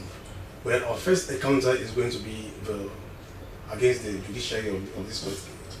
And you are the head coach. Yes, definitely. And your job is at stake. You have to make sure you win that match. Well, the thing is, this match is a must-win match. Of course. My guys, if not, you are going to lose your job. No, it's not. What is most important to me is that I know I'll prepare my team very well. You've seen it training session, just right? Just make sure you deliver, or else. One thing, and it's going to be fun. The most important thing. All matches are friendly matches. It is not going to be us versus them. Although our wish is to win, but it has to be in a friendly atmosphere. However, we continue with the program. This time around, we're talking about the holy month of Ramadan. No, I'm sorry, of Lent. I'm sorry, this is the holy season. I'm very sorry. I'm very sorry about that. Now, the Holy Week is one of the most important weeks in the Christian calendar. During Lenten season. It is not only part of the Lenten season, but it is also the week where we remember the life and death of Jesus Christ. In Holy Week, we celebrate Jesus' love for us as he died on the cross and resurrected for us to have eternal life. But should Christians around the world observe this week in remembrance of the resurrection of Jesus Christ? Well, in our studios we have Reverend Daniel Sisi. Reverend Daniel Sisi, welcome once again. And I know last year you were here as well, right? Right. You are the one? Yes. Okay, now tell us, what does the Holy Week mean to Christians in this holy season of Lent? Right, thank you very much, my brother. The Holy Week is the period wherein Christians observe certain events of our Lord and Savior Jesus Christ. His suffering before his death and resurrection, we observe it. And also he was despised and rejected and mocked, and he was crucified. And Jesus himself predicted his own suffering. This Holy Week started after his triumphant entry into Jerusalem. That is this past Sunday, where we celebrate or commemorate the entry into Jerusalem. That is the Palm Sunday. The Palm Sunday. We realize that when Jesus entered into Jerusalem, and then he entered with a donkey, and then also after entering into Jerusalem, he went directly to the temple. And when he entered into the temple, he started sending out those who are selling in the temple. And that means that the church, where we are celebrating and praying, our church should be a place of prayer. Jesus entered into the temple and then he drove them out. He said that my house shall be called a house of prayer, but you have made it a den of thieves. And then from that time, the Pharisees and the Jews, they started conspire, planning to kill him because he was against their tradition. He was against their custom. So throughout this Holy Week is a week where we remember our Lord and Savior Jesus Christ, his temptation, betrayal, crucifixion, death, and resurrection. And is a period wherein for us as a Christian, we also remember how they conspired against our Lord and Savior Jesus Christ. It's when, you know that conspiracy is when 2 or 3 people come together, they conspire certain false evidence against our Lord Jesus Christ. We realize that Jesus suffered in the hands of the chief priests and his own disciples. In Luke 22 verse 2, we read that the chief priests and the teachers of the law, that is the traditional, the teachers of the law, we are looking for some way to get rid of Jesus. They are looking for some way to get rid of Jesus. And then they enter to one of his disciples by the name of Judas. And Judas discussed with them how and consented how they would try to get rid of Jesus by showing a sign, by giving him a kiss. So in that case, was Judas an enemy to Jesus, or he was how is it called, a traitor? Because somebody once said, a traitor is dangerous than an enemy. Because for the enemy, you already know the enemy. Yes. But if there is somebody within, who pretends to like you, to love you, and that person happens to betray you, well, that particular individual is a traitor. So in this particular case, Judas was a traitor, in a way. Yes, that is from the literal point of view. Okay. You say that he is a traitor, but Jesus himself also knew that the scripture must be fulfilled, so that he died for our sins. But there's something, people always ask, or probably there's this discussion or argument around it. But at a point, Jesus, when he was really being badly treated, and he knew that all of those things were going to happen to him. But he did say, my God, why have thou forsaken me? So some are saying, if Jesus Christ knew that such things were going to happen to him, why did he say so? Alright, that is a very interesting question. The reason why Jesus said that, my God and my Lord, why would thou forsaken me? It is from the literal point of view, forsaken, that you rejected the person. You rejected the person, you disowned the person. But God doesn't reject Jesus Christ. He knew that Jesus Christ came into the world to die for our sins. But humanly, the pain that Jesus Christ went through, he mentioned that word, my Lord and my God, why hast thou forsaken me?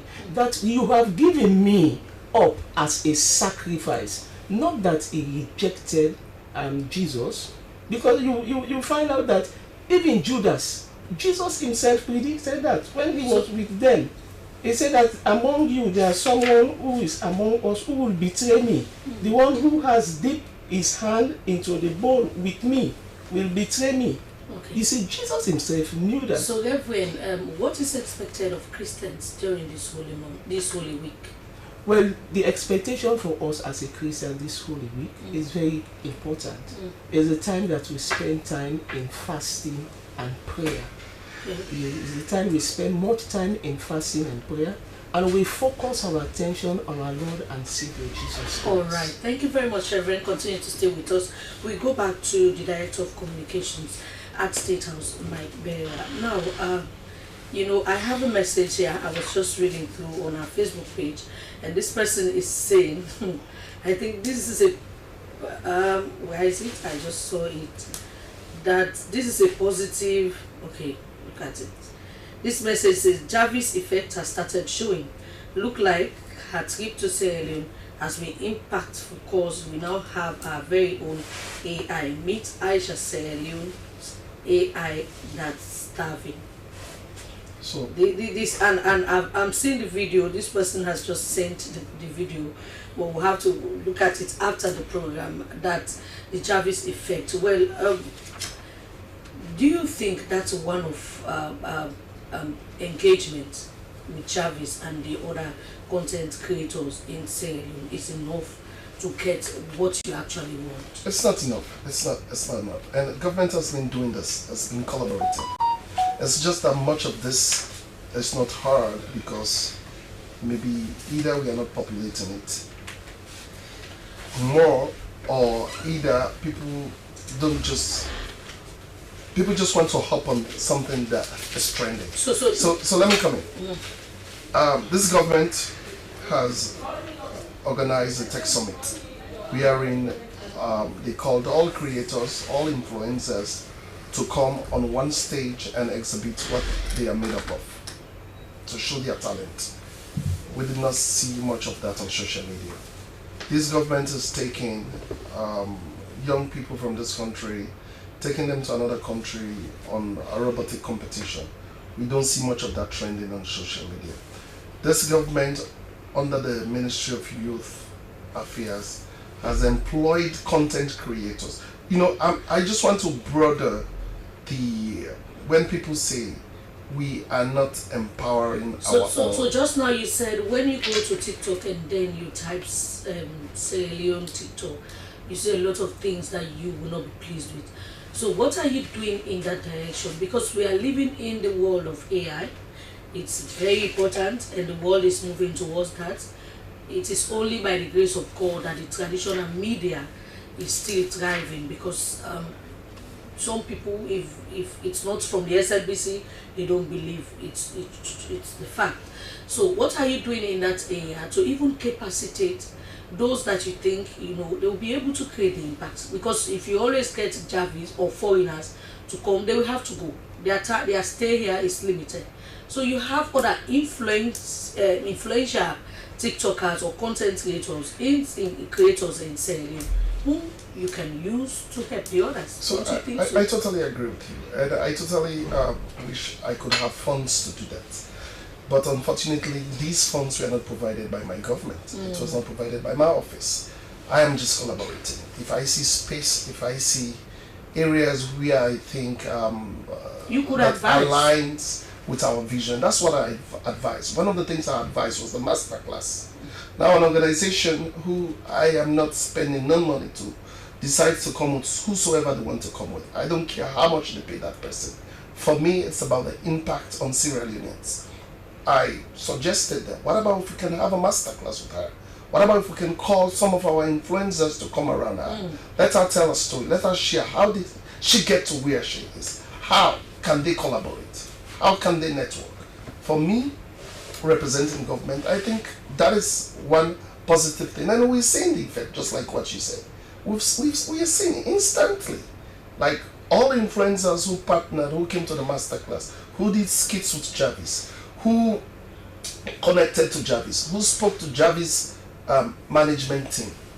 All of them, their ratings are now up. Are you aware that we have Sierra Leoneans, TikTokers, whom Nigerians are claiming that they are Nigerians?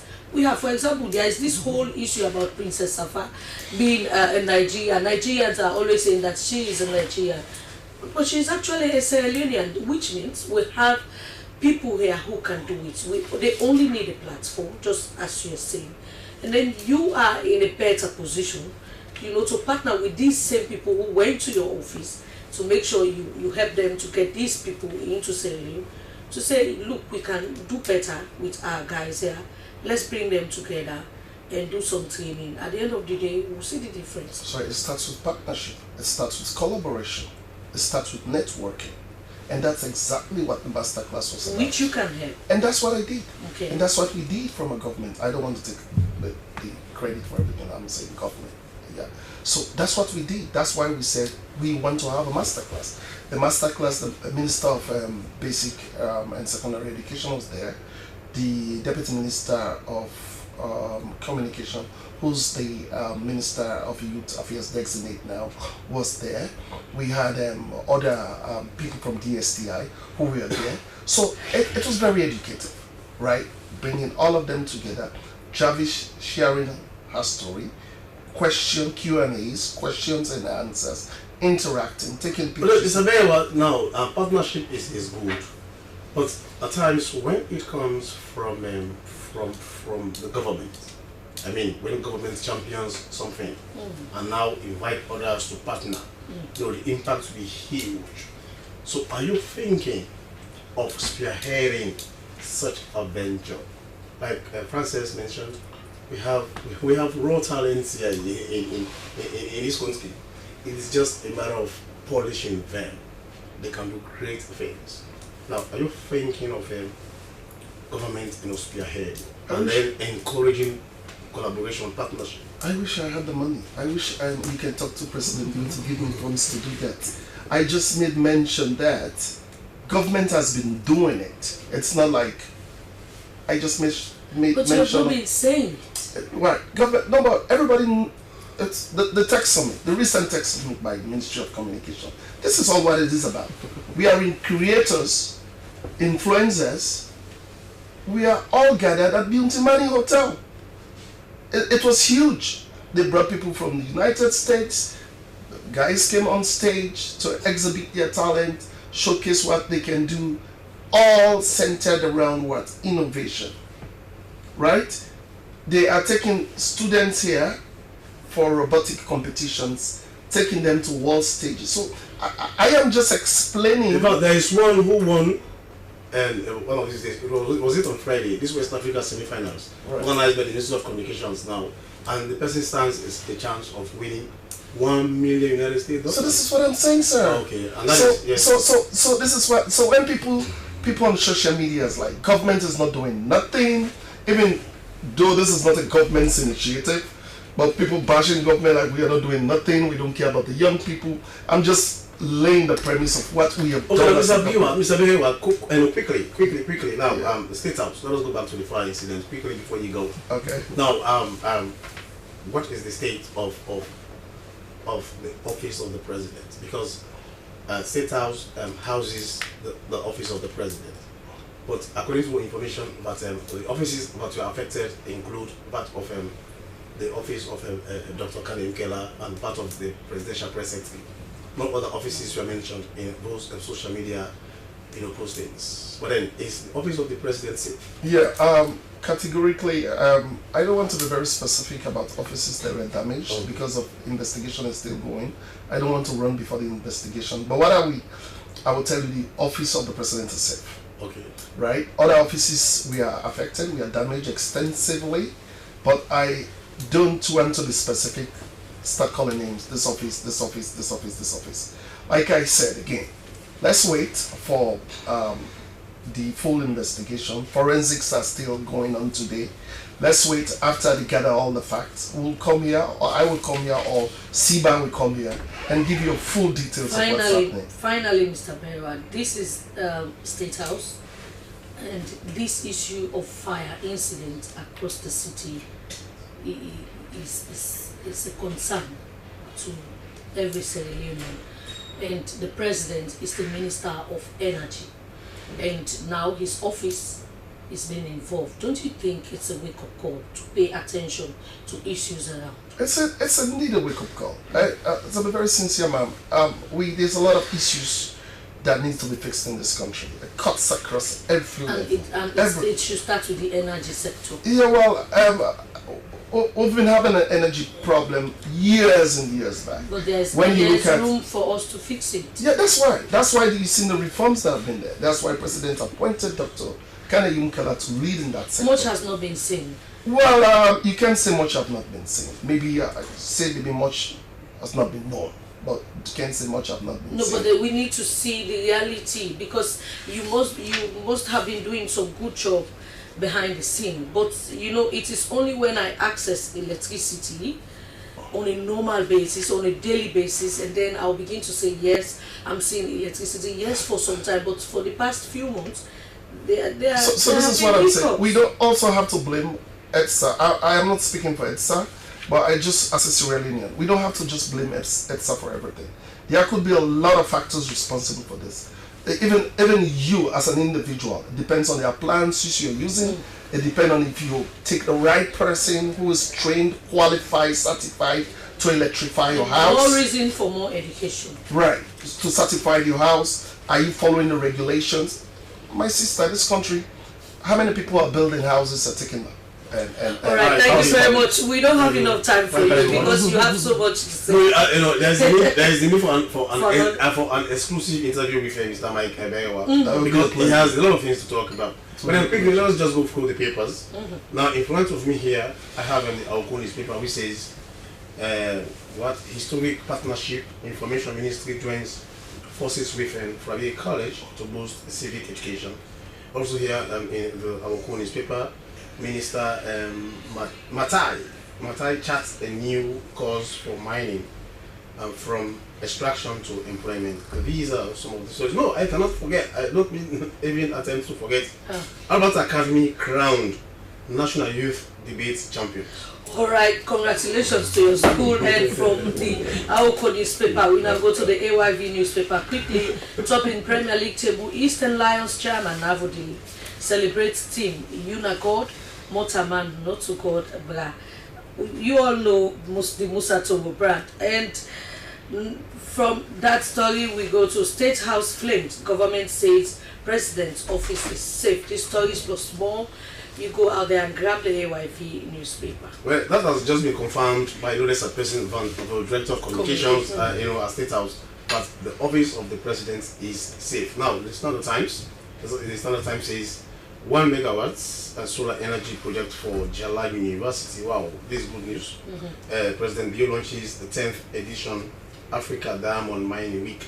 These are some of the stories you can see in the Standard Times. From the Standard Times, we go to the Calabash newspaper. The Calabash Forbes Africa recognizes Chentu for unlocking Sierra Leone's potential. This goes with the photo of Mohamed Gentu Kamara, and President Bio spotlighted by Forbes Africa for visionary leadership and charting Sierra Leone's path to prosperity.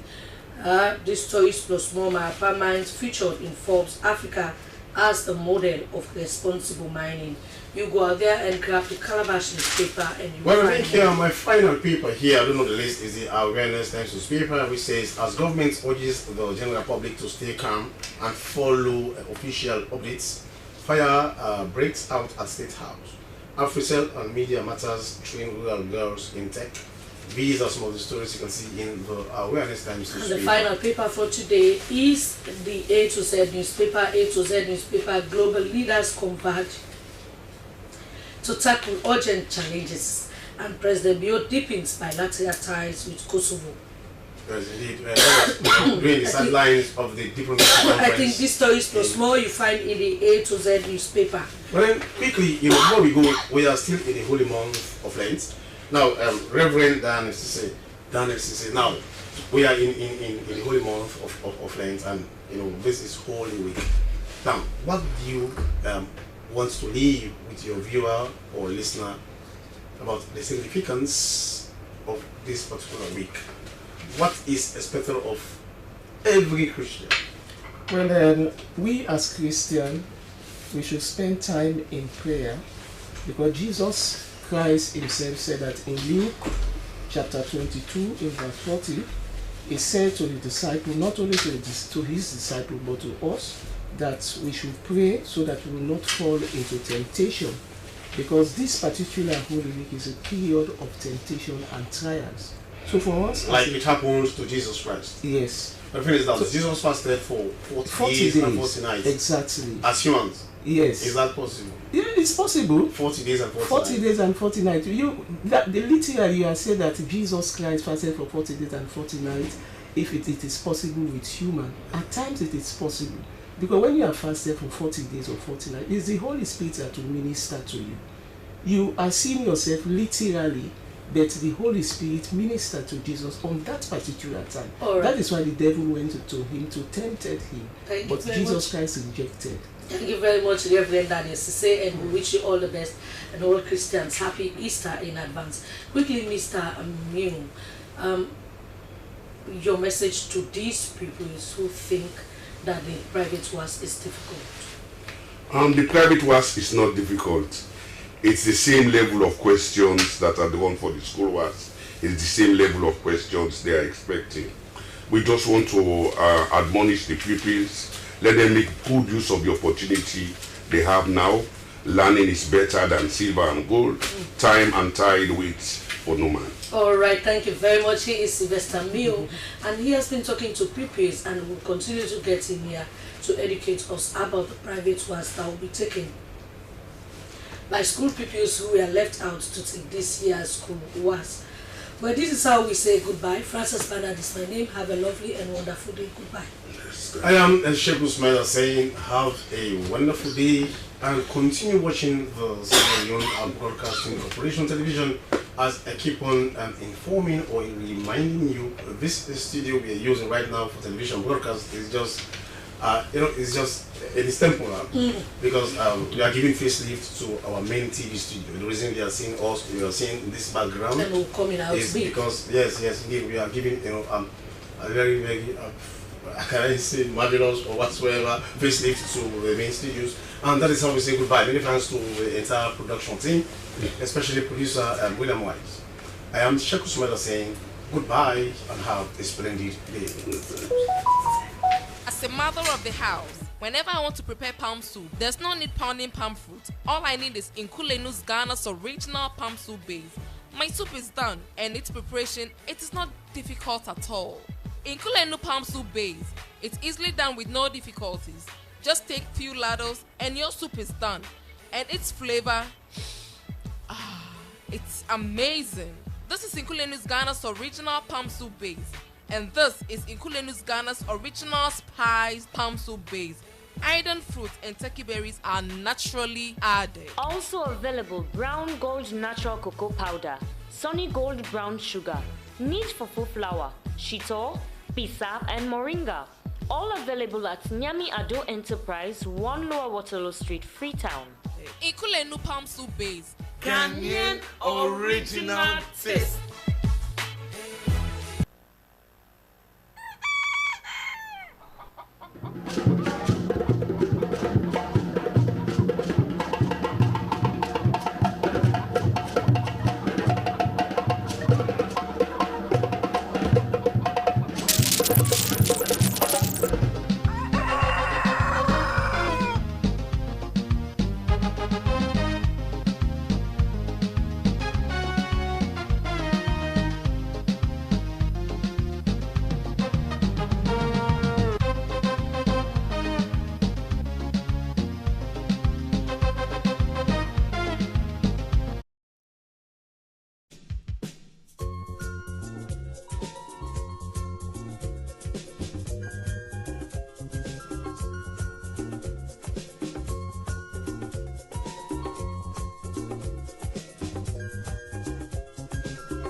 Welcome to News Brief on the Hour on the Sierra Leone Broadcasting Corporation with me, Stella Bangura. As authorities continue to assess the damage of Saturday's fire incident at State House, the Vice President has made an inspection visit to the scene of the inferno. Dr. Mohamed Julde Jallo was accompanied by the Secretary to the President of State House, Chief of Staff and other senior officials. The visit follows another that he made on Saturday before he convened an overnight emergency meeting at his office with key officials to coordinate an immediate course of action. The Vice President received a detailed briefing from the Chief Fire Officer, Commander Bonge, and key personnel on the emergency response and a preliminary assessment of the damage. He inspected the 3rd and 4th floors where the damage is much severe, and he also visited the office of the President on the 2nd floor.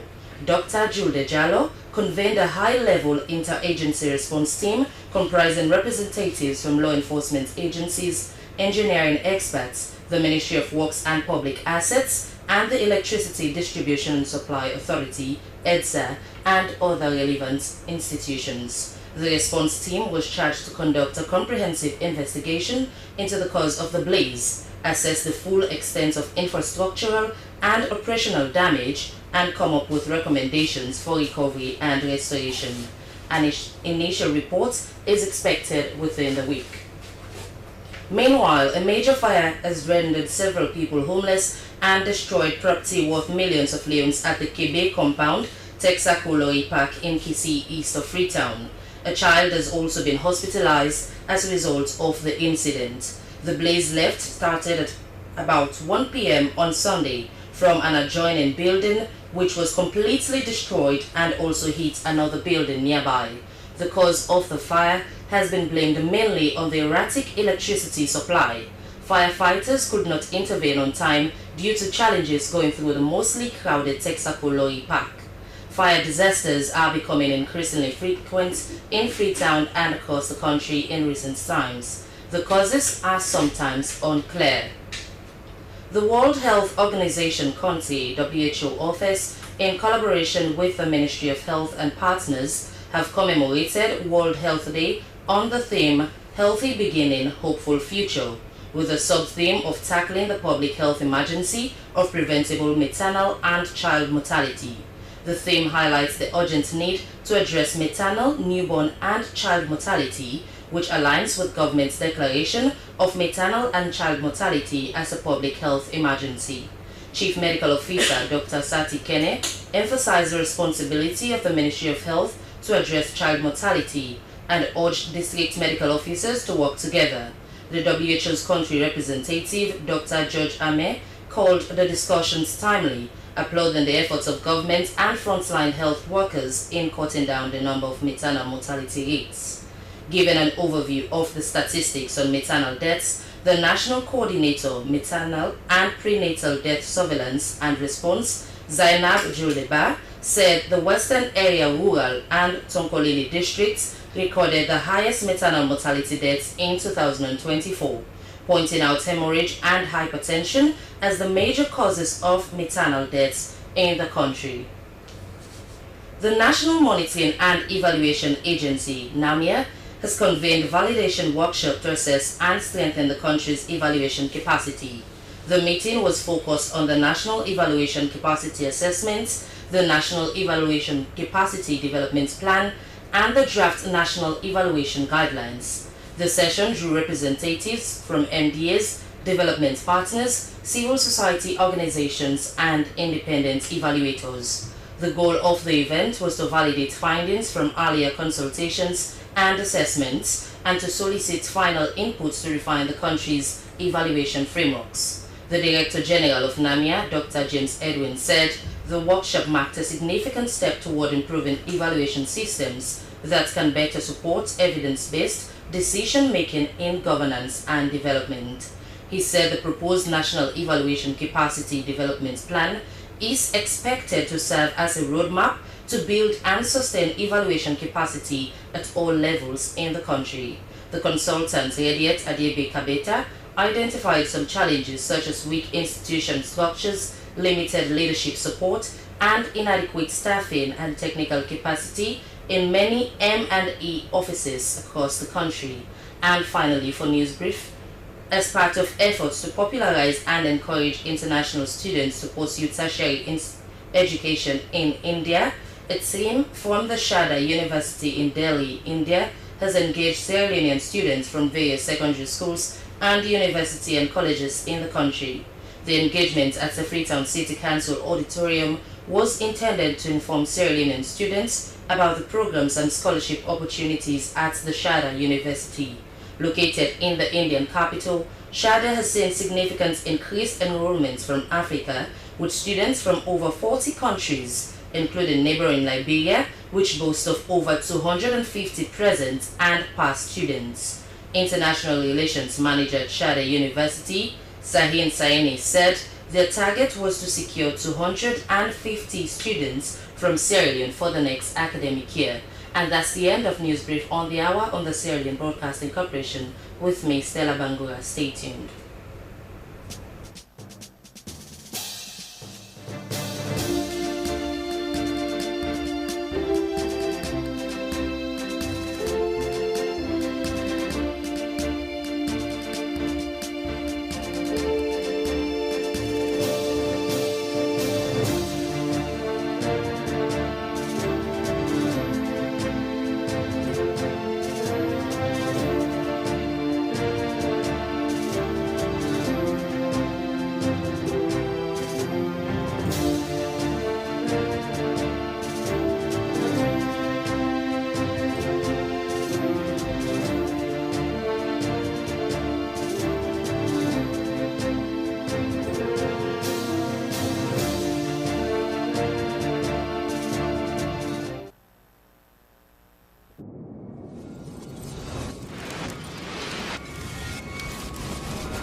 Ready for the Zoom meeting today with the investor then? Yes, boss. I'm ready for the meeting today. And I don't download all the reports they sent to me on the internet. Make sure so you get super connection, because I don't want one problem during the meeting. Everything is okay. Everything is fine. Counting on you, even though we're not in the same office. I will be with you every step of the way.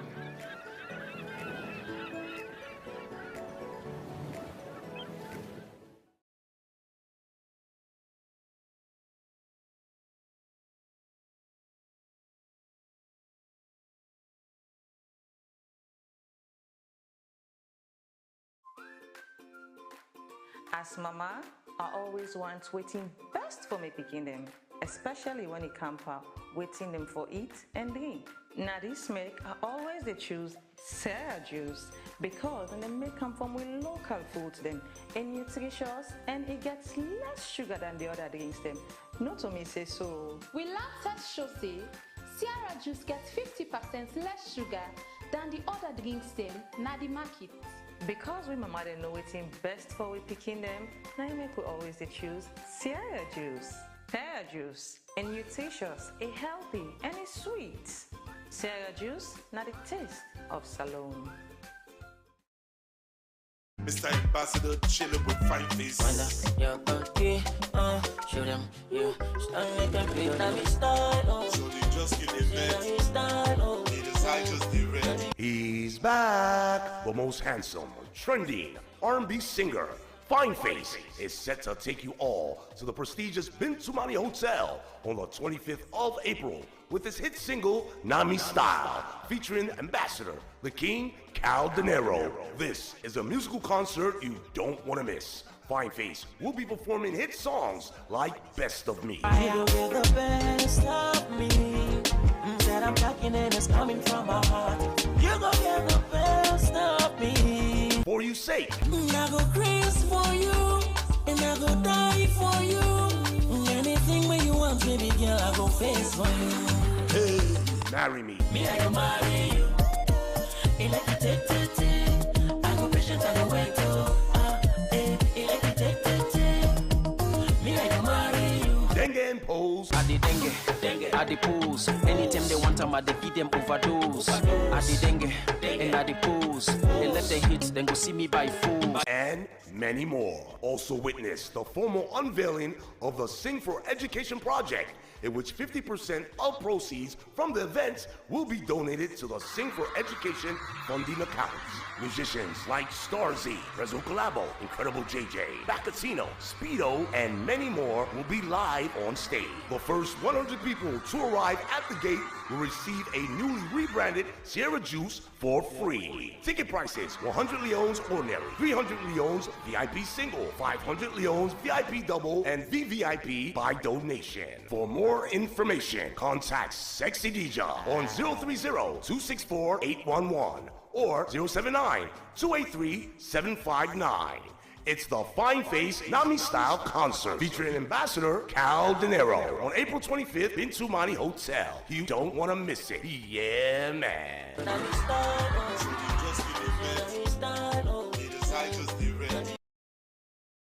Let's celebrate loving each other, needing each other.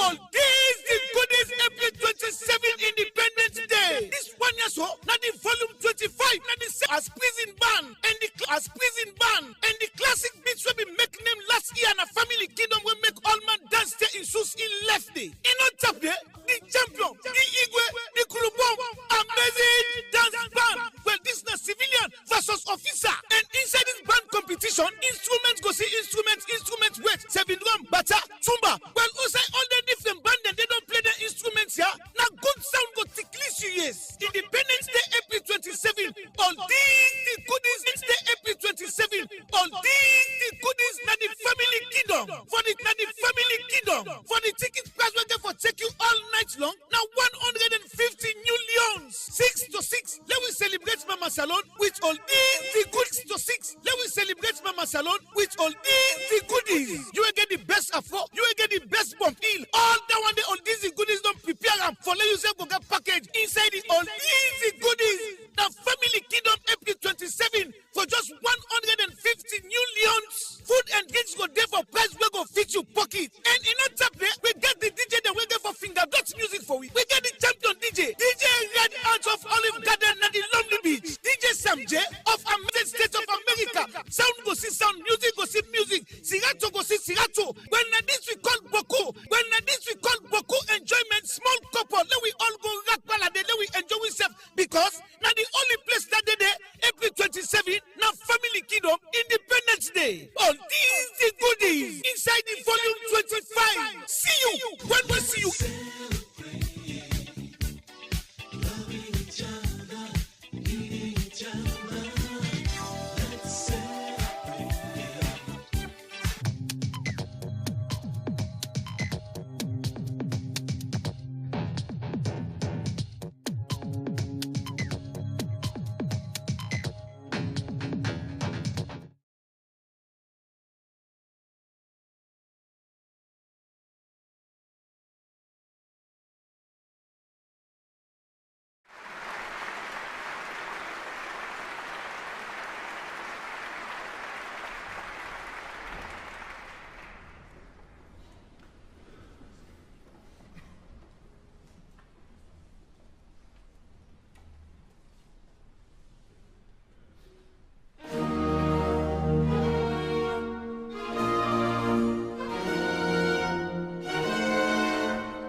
Straight in the desert a highway for God.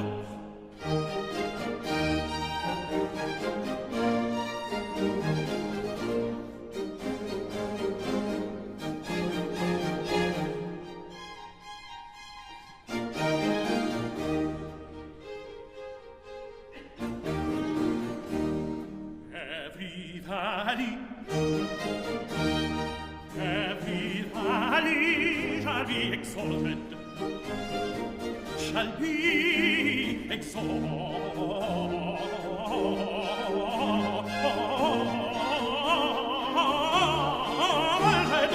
shall be exalted, shall be exalted,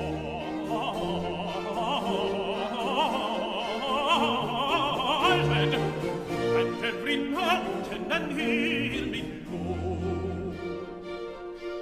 The crooked straight, and the rough places plain.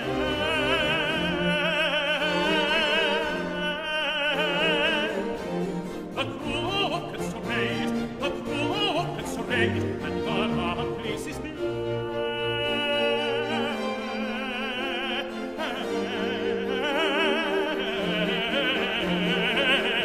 And the rough places plain.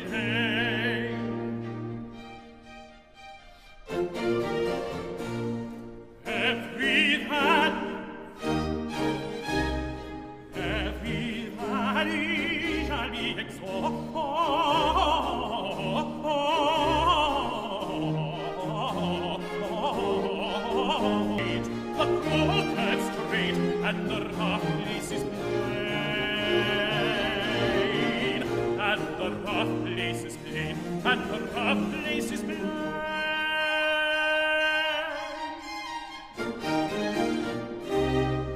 The crew gets to bed, and the rough place is plain.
he worthy appeareth, and who shall stand when he appeareth? For he is Lord on marvelous fire, and who shall stand when he appeareth? For he is like a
shall call his name Emmanuel, God with us.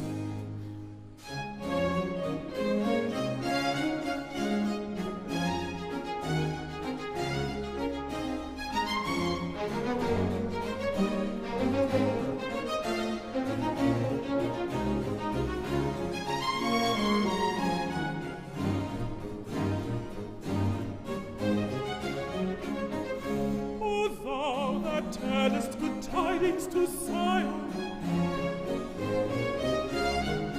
get thee up into the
archives, the Billy Graham Classics.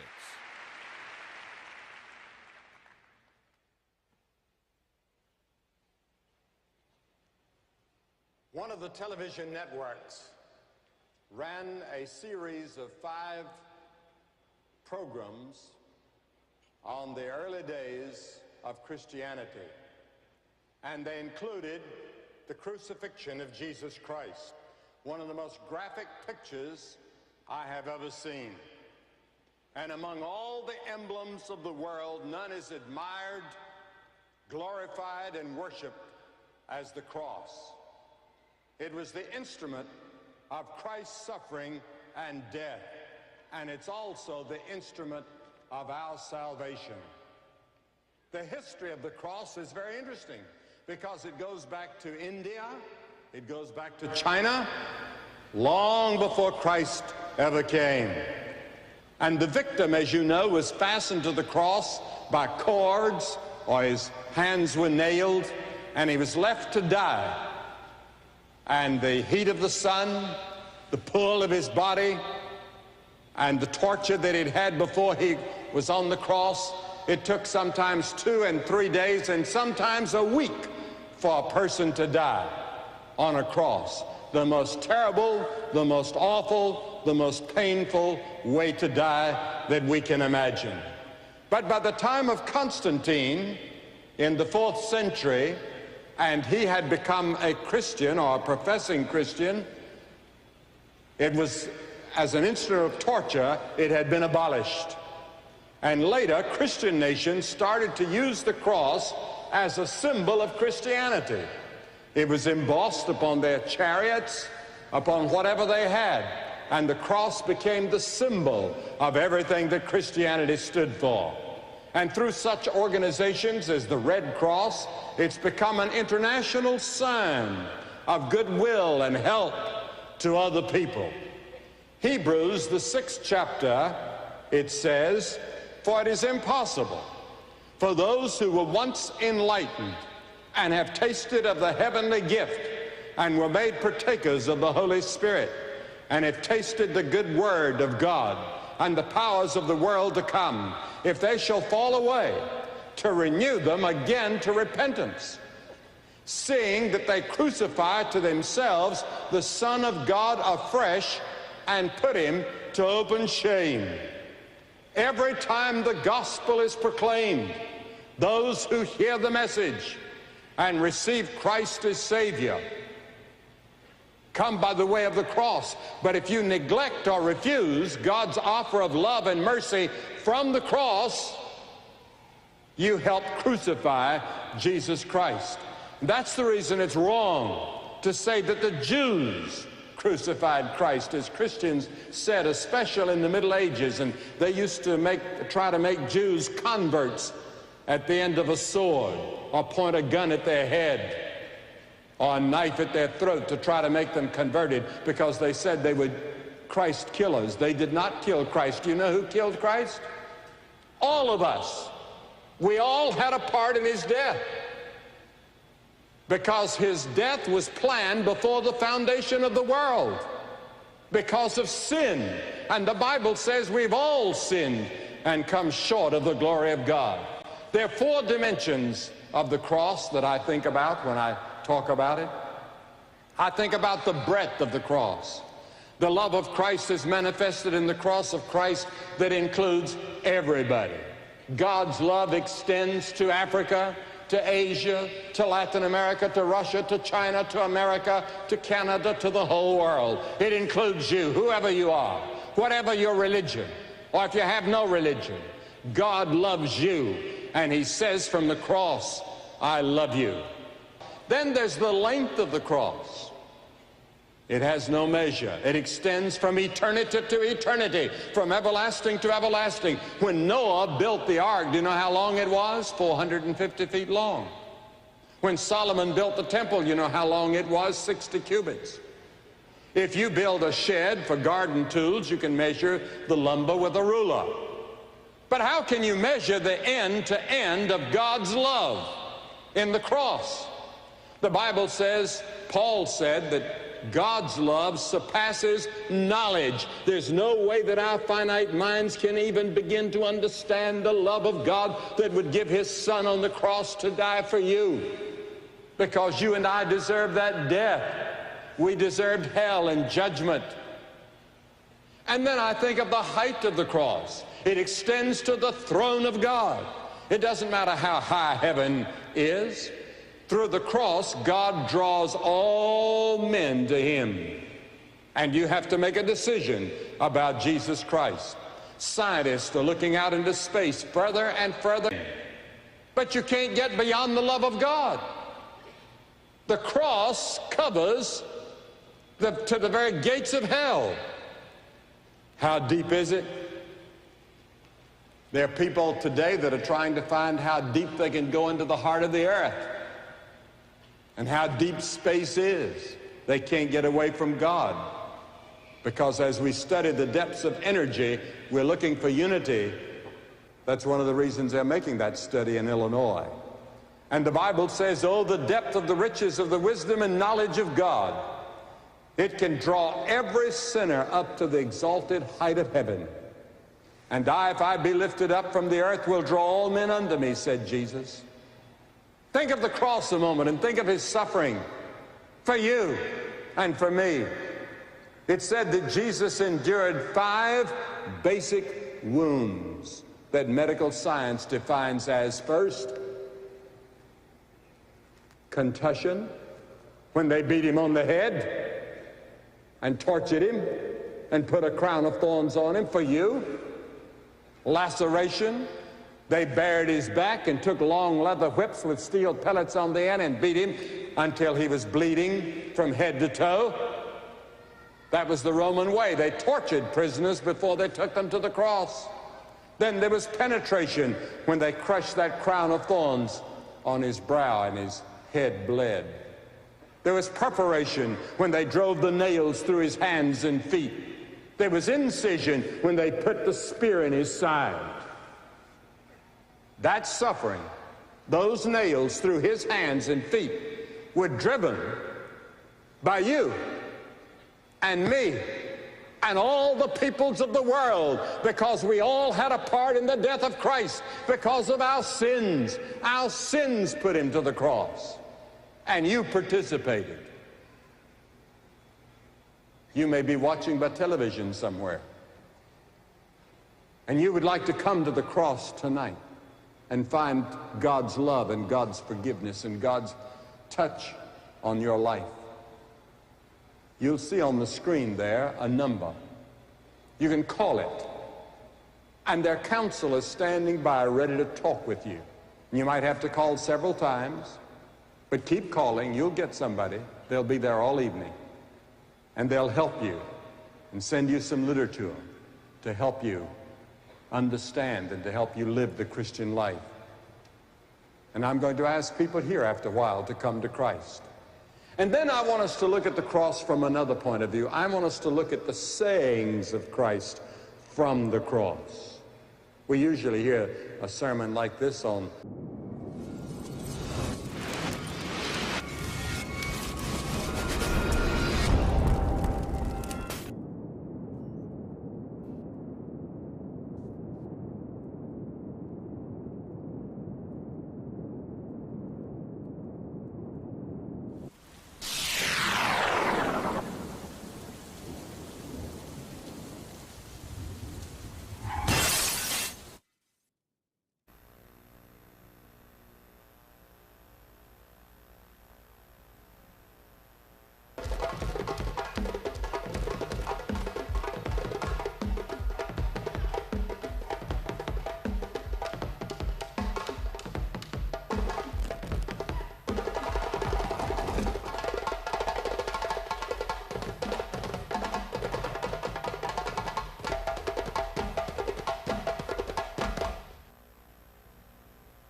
SABC TV humbatisi abanyame Ibrahim Kumango adwe humbe hungama kepe gojo koma benga beta yimpusi amdangia we kutuma we na ha bele fumala ma ta haji dola bai to mono jiga lo na ya kutuko ma dia duma bla tie ko we tukutu humbe pa wa ko lu ko bude na ma we Saturday buima nyado sawe kebe bi jira na we hi World Health Organization ati tibego ministry na ana ka humbo handi siaba Tuguana to full yala na we fu ita ko to hungbe na we call me set ya ba bisiama bena lo jokove dia na we hin bubla atie na we ta tuguana ati ya gotu goma tugu to hungbe wa ko lui go bubude na mana we ambulani Saturday fuima save dola bai Dr. Mohammed Diallo obulo na hi gotu goma ajia bima bla atie ko we tukuti to ndaga kini humpepe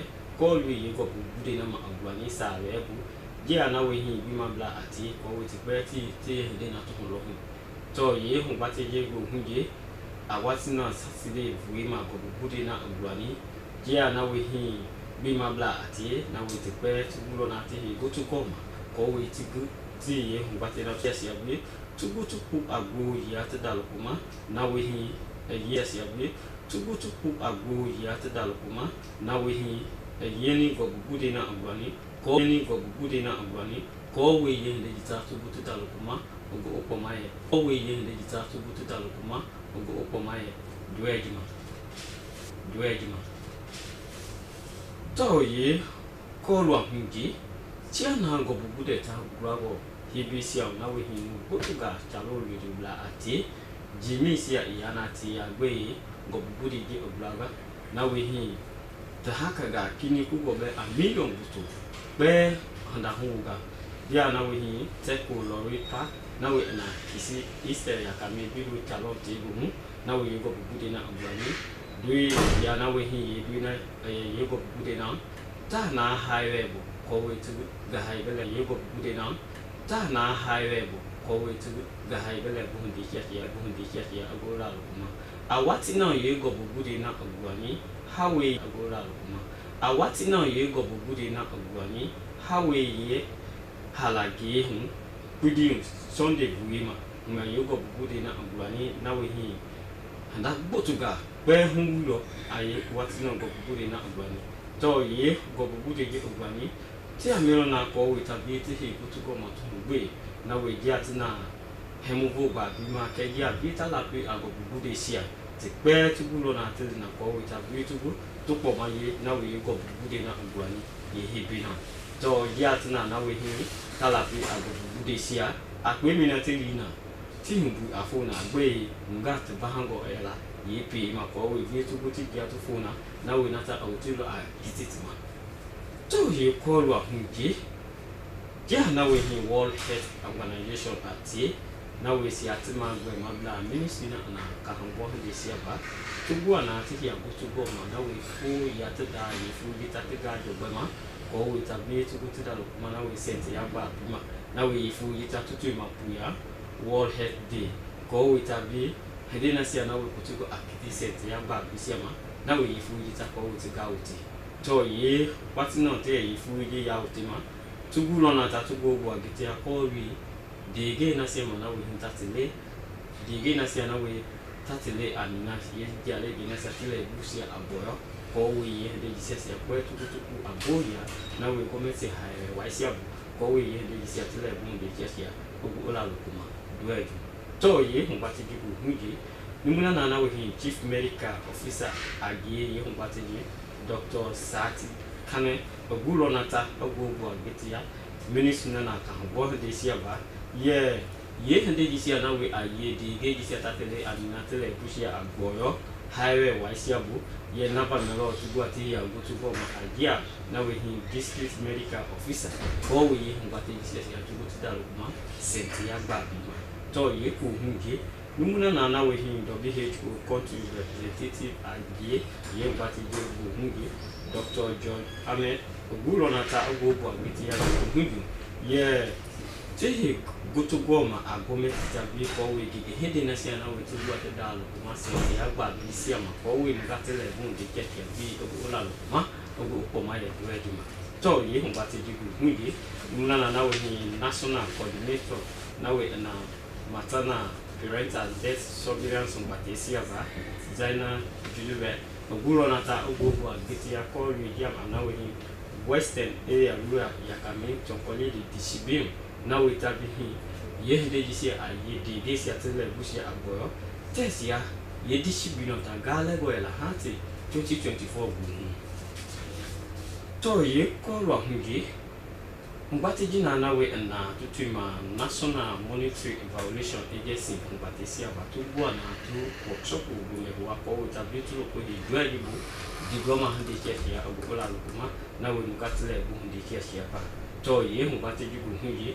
ya na we ni national evaluation capacity assessment mbati sia ba tugulo na ate mbati ga kini la lukuma dia na we ni bula ati ko we tabi ye de jise ya tugu da lukuma ko mai dueji to ye mbati jibu dia na we ni tuna ND siati ya majogo bova ke dia na we ni civil society organization ati independent evaluation mbati na we ti pe tugulo na te gutugo ko we ye de jise ya tugu da lukuma ko mai dueji ma to ye mbati jibu director na general na we na ye mbati jisia ba Dr. Jim Edu ogulo nata ogogo agitia call we workshop bu wajima na we to we ko we tabi tugu tuloko hi duejibu digoma hede sia ogo ola ko ma ti para dueju to ye mbati jibu hungi mu ya na we tabe bina na we na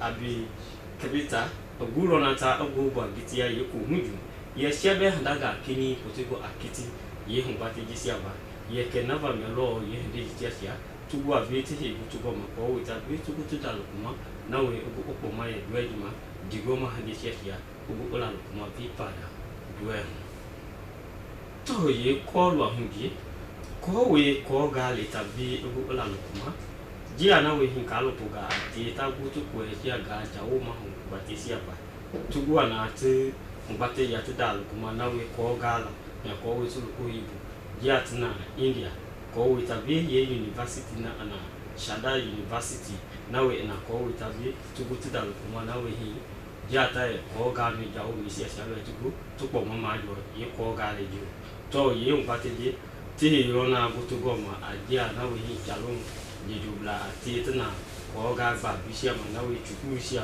secondary school sia ko we tabi ye ne sia sia to go to dal ma a pe mi na to go to ko ma jo ga le ba university na we sia be bi tele bu ndi ke sia ko la kuma to ye hu ba ti ti hero na go to go ma ajia na we Freetown City Council auditorium hu ba ti sia ba ko we tabi ye ne ta to ko agoya na we wo choku gu mi ta to go go la kuma di gesi a to ko ma jo Shada University to ye mbati na we na dia na India mbati siaba tugulo na tuloko hi yepo meji siabu kenge kina atine mo ko we tabi nu lele no misia na we be na cha ko be a nu fle gogo ko we tugu vi siaba be na fa yi ta ma jo di gesi ate ya be te ko e sia wuti na we siaba tele bu di gesi ya ko la lokuma to ye mbati jun Liberia siata na we tima patego vi ye de jibu tugu ti digesi atima ngona na we ti jika agube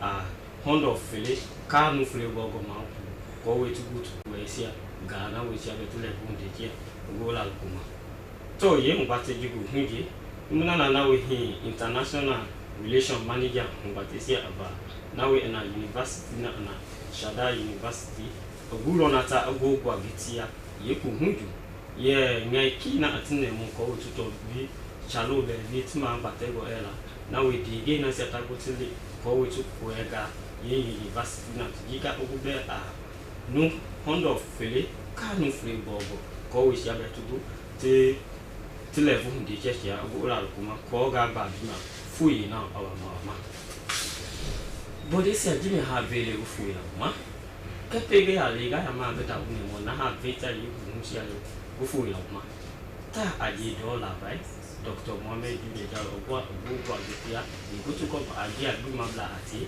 ko we ti gutili tu ngbe wa ko we ko bude na kubani tato de kuima jare kebe bi ja na we hi World Health Organization ati tugu ti be minister na anaka bo ndi siaba ko we ta bi tugu to daga kini la kuma na we fu ina data tugu tu ko mai dwejuma na we tutu ma ya World Health Day ifu ina te gauti bodi se jinya avere gufu la uma boma SABC TV hu batisi aga nyamia Ibrahim kuma go dwe ndinga ke amoroi wati ge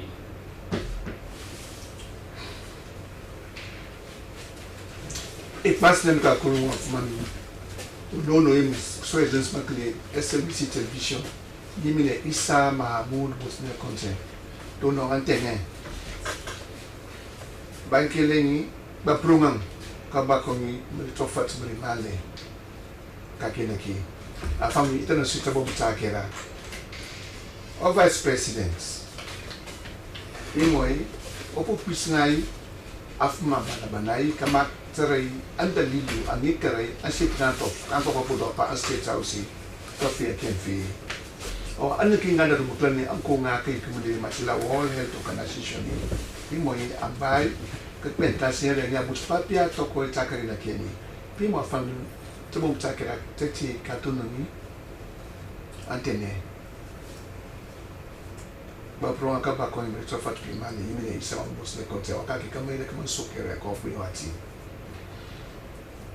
ma afba bana hamwa yi ko ka pempen kama tara ko ende lilu ben anikara ashikna antof na sui kamba ko poto apa state house afi tieni o vice president o koneka kota mo koneka ne for Dr. Mohamed Jude Jaldoni ayeko peko kambia sani ngai o president o secretary kai o president o ai our State House Chief of Staff deni afuma bana na governmental ka kota yangoneka kota keni keone ka asinti salatai adi soto ampangai ka feka asitana antofe wa kada foi dati office president ko ka soto lampane ka akama komi da fuma bana banai kama konei kama ko pumpi kama tere atione tieni o atuma yo kama ka ben pari Dr. Judeni pimoni konoi o ten afmani betongani mbafmani ulka Luma Bempa eto yesilangan apa maputo apai law enforcement agencies. Afani zaka Bempa eshiki machamani mapai engineering experts. Wai ala government ai mplane atien ni matai Amerika ankomanamenti.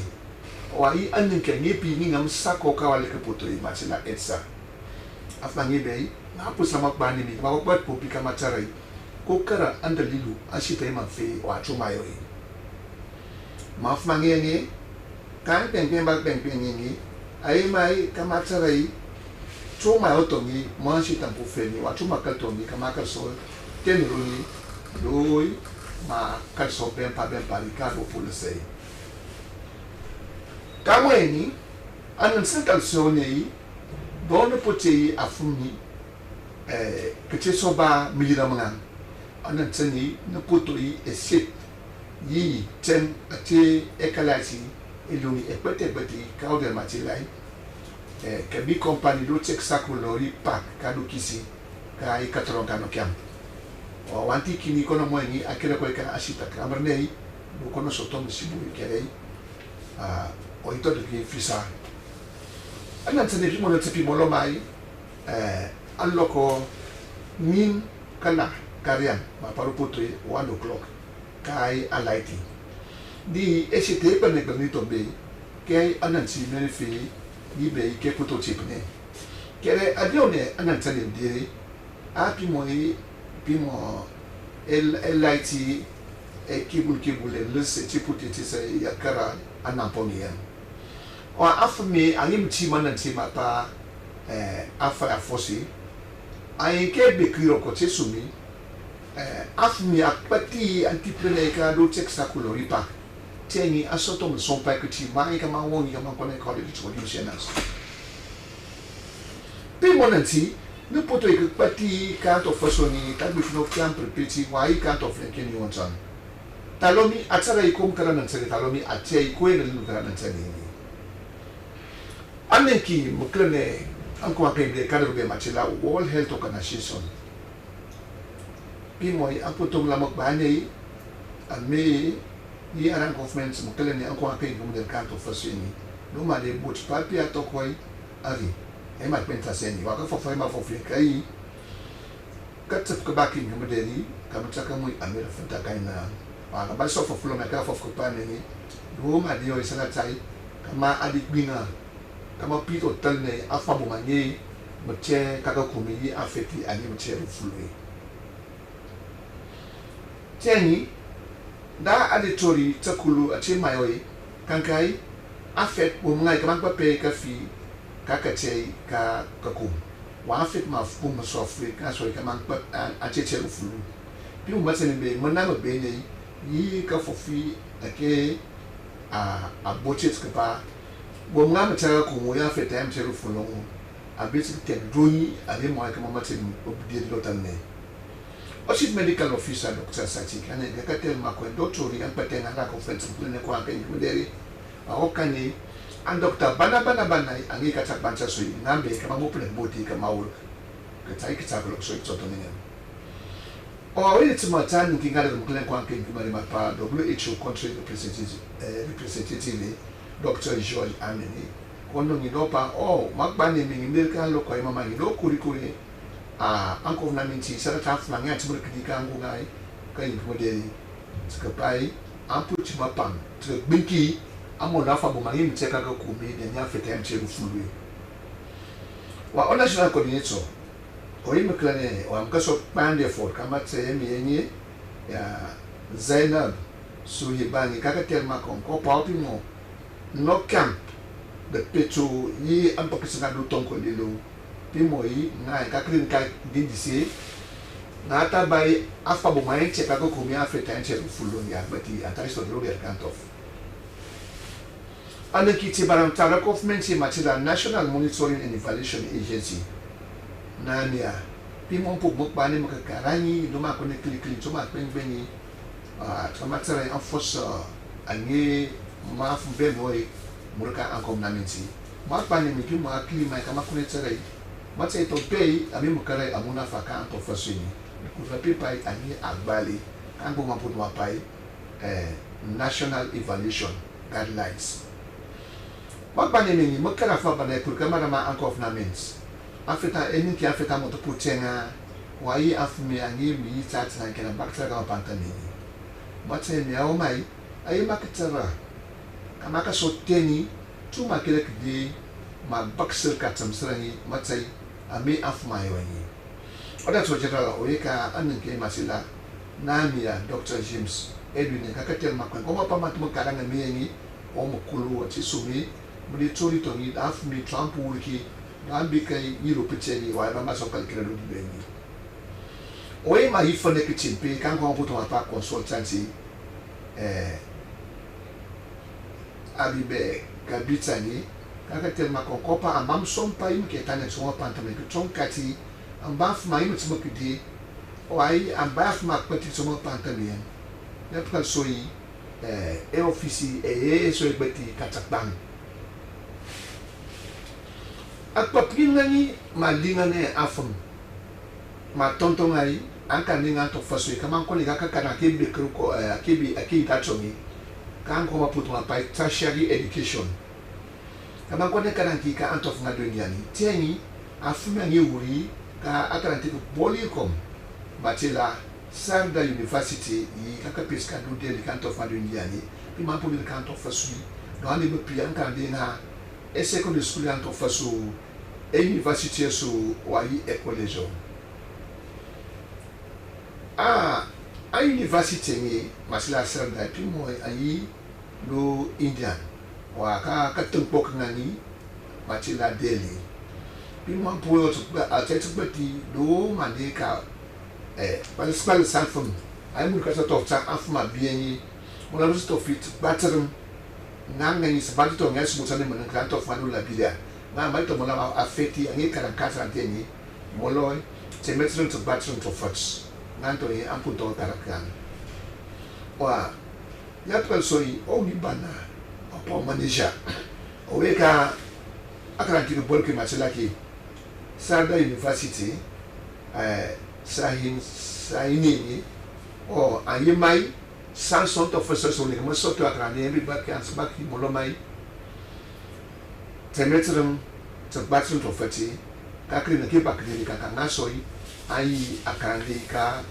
akranti ke boleke afpa mi no before me ponga ke ni ka me ponga ke rai tikra kerso to bom ta ke ra vice president Mohamed Jules Dialomi primoi o put bisna funi kama ko pen kama tsara ko kan dalilu annan anito asitna anto fasoi kan ba maputo apply state house o annen ki yim tunen ko ngape mercado ko be ma tsara puto World Health Organization ni primoi amu butale papia to koi ayema ma betasi cheni anto fasoi ka tsara ko so tan yana conference plan ko aka karani anko ape ndumdeni ampo ben ma pantamien afami ni hanto lokolomi akara ke ba chachamu yi mine isa mamudu busne konche hanto lokolomi patani amampliara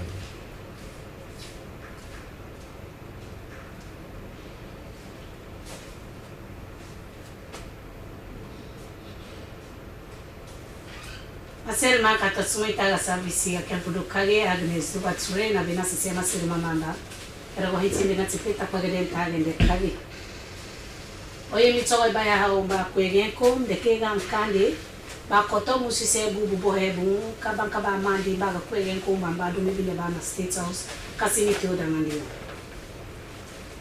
Our officer upon Beni Baga Peto to Hanka Dunia Baudumi Bindona WHO. Been the Sega Tabante Batalanate Beni Baga who Peto Koto Hanbi Bindeni Waliga Tabante.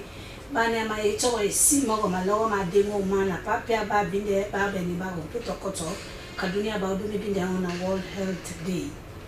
Beni Mama Beni Basia Bena and the Kali, Bekondo, Bepona Kwe, the Kanaserma Kunte. Bakala ni bisia na bile ke akoto ba tito musi se bubu bo hebu kasimetio ka baka ba tante ba ko ege ko mamba do bine ba na State House Vice President mene bia bihena ontegende Dr. Mohamed Julde Jallo na Vice President mene ba pali o President ka ko State House ba ko alimbio mene ba walimbi hena de bina kai ran kande ne ba koto musi se bubu bo hebu mkele kakala ukebi de han kasimitio de kena kande koto dinga bia bima hagando matenge ba tito yo hoi ba algo no bibe ko ba koto musi se bubu mu na ngai binde Dr. Julde Jallo inde ti makutande magutinkande ma bo hebide inde bakalani bia bine tebeni baga de ya buni bunka kwenge kokomba bia binete beni mbaga mawali manka kwegen ko mene pone tebeni mbaga bubuha bi etsa banona le dunga tabante bakoto sauti tene bu masi banona bia kote tene munie bubu mbambo awene awa bia biha wande bikele kande minde meyande gende ba halu na bile ukite la bikoto musise bubumba ndetse muna gende takele ta bile ni wali ba algo na kwege konkai ko tsogo hali tu hele ka be ba bubu na bo he bubu he untonwa keni baga pia munya ga mauma mbia bipo e bile kainda tete ka bine nie ka company do me binde ona kebe compound ga ofenko ga Texaco Lori Park ga kisi awa hatunte ende kuta masibo maga pu kerkinda ga niyo gutenti ngai ga bubumbumba bubu he ka katio na sete bailogo na pede bailogo hante hato buntu panka bambamba bente tu akeni ba boy ka ofenko benana inkirikiro turiane ya kemba turiande gende ba musi se bubu mumba hai he bietenge taha gendo utenge kere bia bisia bigon ponkoi na ma bile dukune bubu ka porte bembu na mona sise bubu mumba munka toa awa hele kana bile ponkoi na bia bile te ba de ya bubu mumba bile ke ba ga domino bubu benana kere sete ba tintsande na banka ufenko wa Texaco kalori mbe pagniga muni ba bile tana gende punka ba biande yago una sise pa bubu tsono ko mo po eke ba mandi be kende pio ka bubu mo mene be ko simo manda tete bubu he banke im keni ba hena ka kwege ko ko ma pentin ka kempo ba uyole nda boha uyole hunga utanta awa umbang ngoitunu na masi maga lasre ba po e ka kwege ko ko bakatsa maseni maka koto ko do ye ba beni ba go peto koto anka dunia ba office o kene me ko kwegen ko kombang mine bina se ata bante batala ne te beni ba go peto koto hambe e bia bihena bibine ni wali ata bante ba simo malogo ma do me bine ma na World Health Day malogo mama bang pagede o tante o ye tibine bine te ba drama na o peto koto ba se sue e ne oni koto upete de oni ku kai ba mepe umba una pagde utante yeti binean ba malo no mama ba ma bile simona kera bile tumi ha ba upete koto hoga yere membi na bile kega mpa impati mun kega mpomu na bile kunwe si ba keneme awana bile de tikage pagde o yeti binean bikimba deta ba mase ba no na sere me pe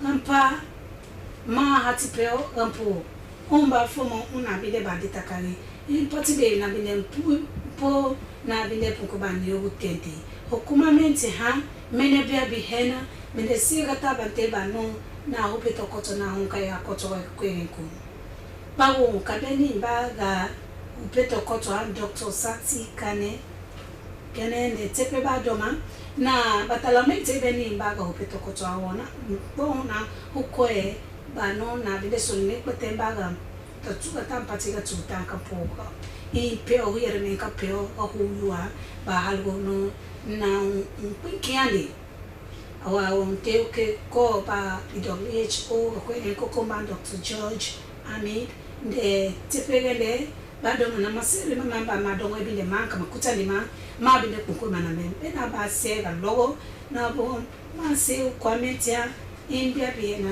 na bile ni wali bakata ko hinko ka koto kara lo inti de solo kwa metia imbe wali biga upeto koto ambe ba na bile kunkina de makondi maga ma pia ga pio no huyu impati ga pio ampo onteo de na yo no ande madenki mama ba ka kwege koko manka batalo nete beni baga upeto koto zana de tepe ba domana umba ko itebino na tibena makondi ga tabante ba no na bia pega huyu na ga do me binega na western area ka kempo do kare paramba kempo ba menega tonko lili na rena ya me pia ermembi pioga huyu mene pati bi pioga po ba ni na udanga deha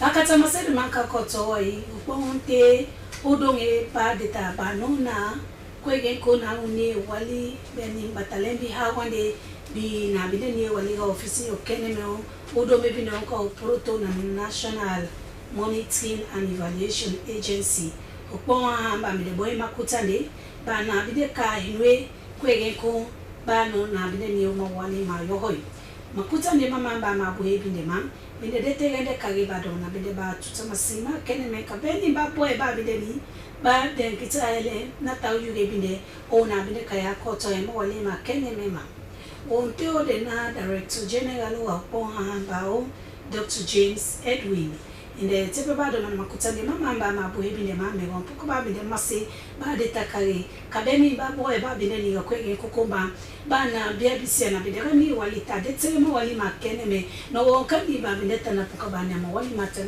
mande bide ba nya ma tutu bide toma bide ba nya na hona dia on po amba po na kulu utemande ba nya wali uyohoi ba hona ba masebia bi na bide ni ma wali ma yohoi on te o akotoe ga madenke mama a baby kabita nde on te na okoe ga akotoe teminwe ma wali impeteni ba bide kagiga po amba ka teminwe ndele ba do na po amba no ki imo wali mama ndi na gere petemba Helena be a boy ba binde ga kwenye ko kana binde yoli ba mase ba halgo non ba dia ba puka ba nye ma halendo ma tenge ka matani ma bia ga ki pakarande ni ga ki gatanu amanka kwenye ko ga India bakarande ni bisia bi tani matani ma ha wande ka do me binde ga na Shada University ga Delhi kwege ko ga India binde boy makutale imba karandeni kwege ko kumba ba bebe binde ko tungini ba dona na umase king ko ga matani ba no na binde kai matani makene me ko kwege ko ga India kera mase ko ba mukse ba kwege ko makutale mama ba binde boy me ka tempo do kai ga do me binde ga na aga Freetown City Council ka utopa utante ukene meko ka tunkuna lebi ne la swimba ga kwege koko mambi bakarandeni ba bilete pe ba no matani ma wande ma kage ga karante odo bibideo na Shada University awa umban karante umba odo me ga kwege ko ga India ga meti batante banka India karante na oile ntonda ga nya dukuna umase umandi kanga kwege ga pia pipole titana ga kwege ko tokkana kanga kwege ga pia pipole ne bina binde dukuni umase awana de obinde unkata bante kwege ko ga Liberia fuma in kwege ko kuma bikina bigenda ke bagatano matani ma hawane Ponga bang matawonto odena and the International Relations Manager, Shada University, Sahi, Sani, Onte na Opunke ba non ba doma, na bereba bakarandi ni kenekai kontoa soy, bakarandi ni bembeba, binga ya kwege kuka salon, binda taka matani makeneme ka nina usia. Mumba foma na umane masiguna useba algono na matani na me kaiga kotoi. Tena pe masirma, grabe lenka ke omena tipeta kwa denta lende kali. Vice President Tom, de totoi bia biena, e totio bia biena bakala deta, babu bubo ebu ka banka baga kwege kumba dumebile bana State House, ba musise bubu mumu. Awa ko odo nge ba o petokoto ga dunia ba odo mebinga na WHO ga proto Troy binde india bihena binde boy makutali basi mo maloko ma do mebinga mana World Health Day tena pe masirma ya da Agnes Baturi inga bina hando I malawa mahena. I'll do any cover to the use, but first make I tell you now, waiting make up of the big story in the use. Vice President don't give order for me to go find out more and more for no. Waiting in cause that fire accident will be in a State House over the weekend, Saturday we don't pass. And WHO come to the office of the country together with the Ministry for Well Body and partner them don't come together for remember this year World Health Day. Wait here, I tell you so plus other one they safe one no hint to about it. All line up now the use with me, Raymond Fox. As authorities they continue for famous waiting in cause of fire accident to be in a State House Saturday over the weekend, the Vice President don't go work na State House inside that thing they been. Dr. Mohamed Jule Jallo being go work na State House for no waiting cause of fire day. Go there together with the Secretary to the President, the State House Chief of Staff, and senior government workman for go look waiting in cause of fire day. That work a day then go work a day, be after waiting me don't be so. And one time Vice President me call my emergency meeting na net na in office with senior workman for no waiting for do after with that thing they don't be so. Dr. Mohamed Jule Jallo been called that emergency meeting day, and that meeting day been get soldier and police officer then they get engineering experts them get experts the way they work at the Ministry for Works and Public Assets, EDSA workman them in the day, and even other will place 10 young people there for go engage for no waiting for do. The response team will be good day wanted they been get the power for make them fair notes for no to school waiting be happy will make the cannabis accident so when a fire accident been a State House over the weekend. Usai participant the building we don't burn something they don't use for do the everyday work we State House they do and for find the recommendation for making them go know then kind of a thing they waiting be so making no go be so again. As all that they be big fire while safe don't they be in a different people side and we making out plenty person they will not go side for tap now and plenty property and they will don't nyaka all because of the fire accident will cost plenty million. And this be intend the fire accident will be again. Been a Kebi compound, Texaco Park, Kisi na the eastern part inside Freetown. And according to report, one picking the way at the Midtown Hospital because of the fire accident the way it don't Jaram. That fire accident, according to report, will begin 1 o'clock sometimes Sunday we don't pass so. And what adjourn itself according to report and then the fire been be after we it been connect to all that building within the other side. Waiting cause that fire day, plenty person they say now because of the way manner where EDSA can just get the light this like that autumn take her back the way it can be like that so fire force officer they don't be able for go the correct step because for go na that side na that Texaco Park now while for people there because plenty person they can dey. Canada fire accident where they be this behind time don't boku too much na Freetown and other side them na the country this behind time. We're taking causing Canada fire and the people they still they fail not as man still they wait for no way to care happen with the fire accident. The World Health Organization country office na the country together with the Ministry for Well Body and partner them don't come together for remember this year World Health Day with the main talk na healthy beginning and tomorrow hopefully for tomorrow. One other talk when the main talk na for tackle the public health emergency and for tap the way manner where woman can lost their life when they go born them picking them. The main talk say so don't turn attention for me go find answer to the way manner where woman can go born pikin or pikin self can die then all this sort of in line with government in plan where it puts together for tap the way manner where woman can go die where it go born in pikin. Chief Medical Officer Dr. Sati Kane talk about the ministry in good work for CC for put system in place for make the kind of and they not go they be again in the country and say we want to make the district medical officer them for work together all about and defend themselves in the country. WHO country representative in the country Dr. George Ame talk say then kind of so can the correct them and praise the good work where government they do together with the doctor and nurse they ready before for fact the way manner where woman can lost in life go born pikin the pikin and seven for die. The national coordinator now one will place when a maternal and perinatal death survey and response Zainab Jahuba talk say the western area rural and Tokolu district all together we don't record the plenty die where woman they die when they go born them pikin them. The National Monitoring and Evaluation Agency NAMIA don't organize one workshop for Sierra go put strength to the country in plan for making the kind of activity where they have to make it go to be again. That meeting they been turn attention to what they call National Evaluation Capacity Assessment, National Evaluation Capacity Development, and then serve them puts together one document we for guide them that they every day to the work when they do. That workshop they been bring plenty work command and command a different government ministry, department, and other workplace they in an agency, development partner them, civil society organization them, and other people they really work all by themselves for say what they go put together go lead to development.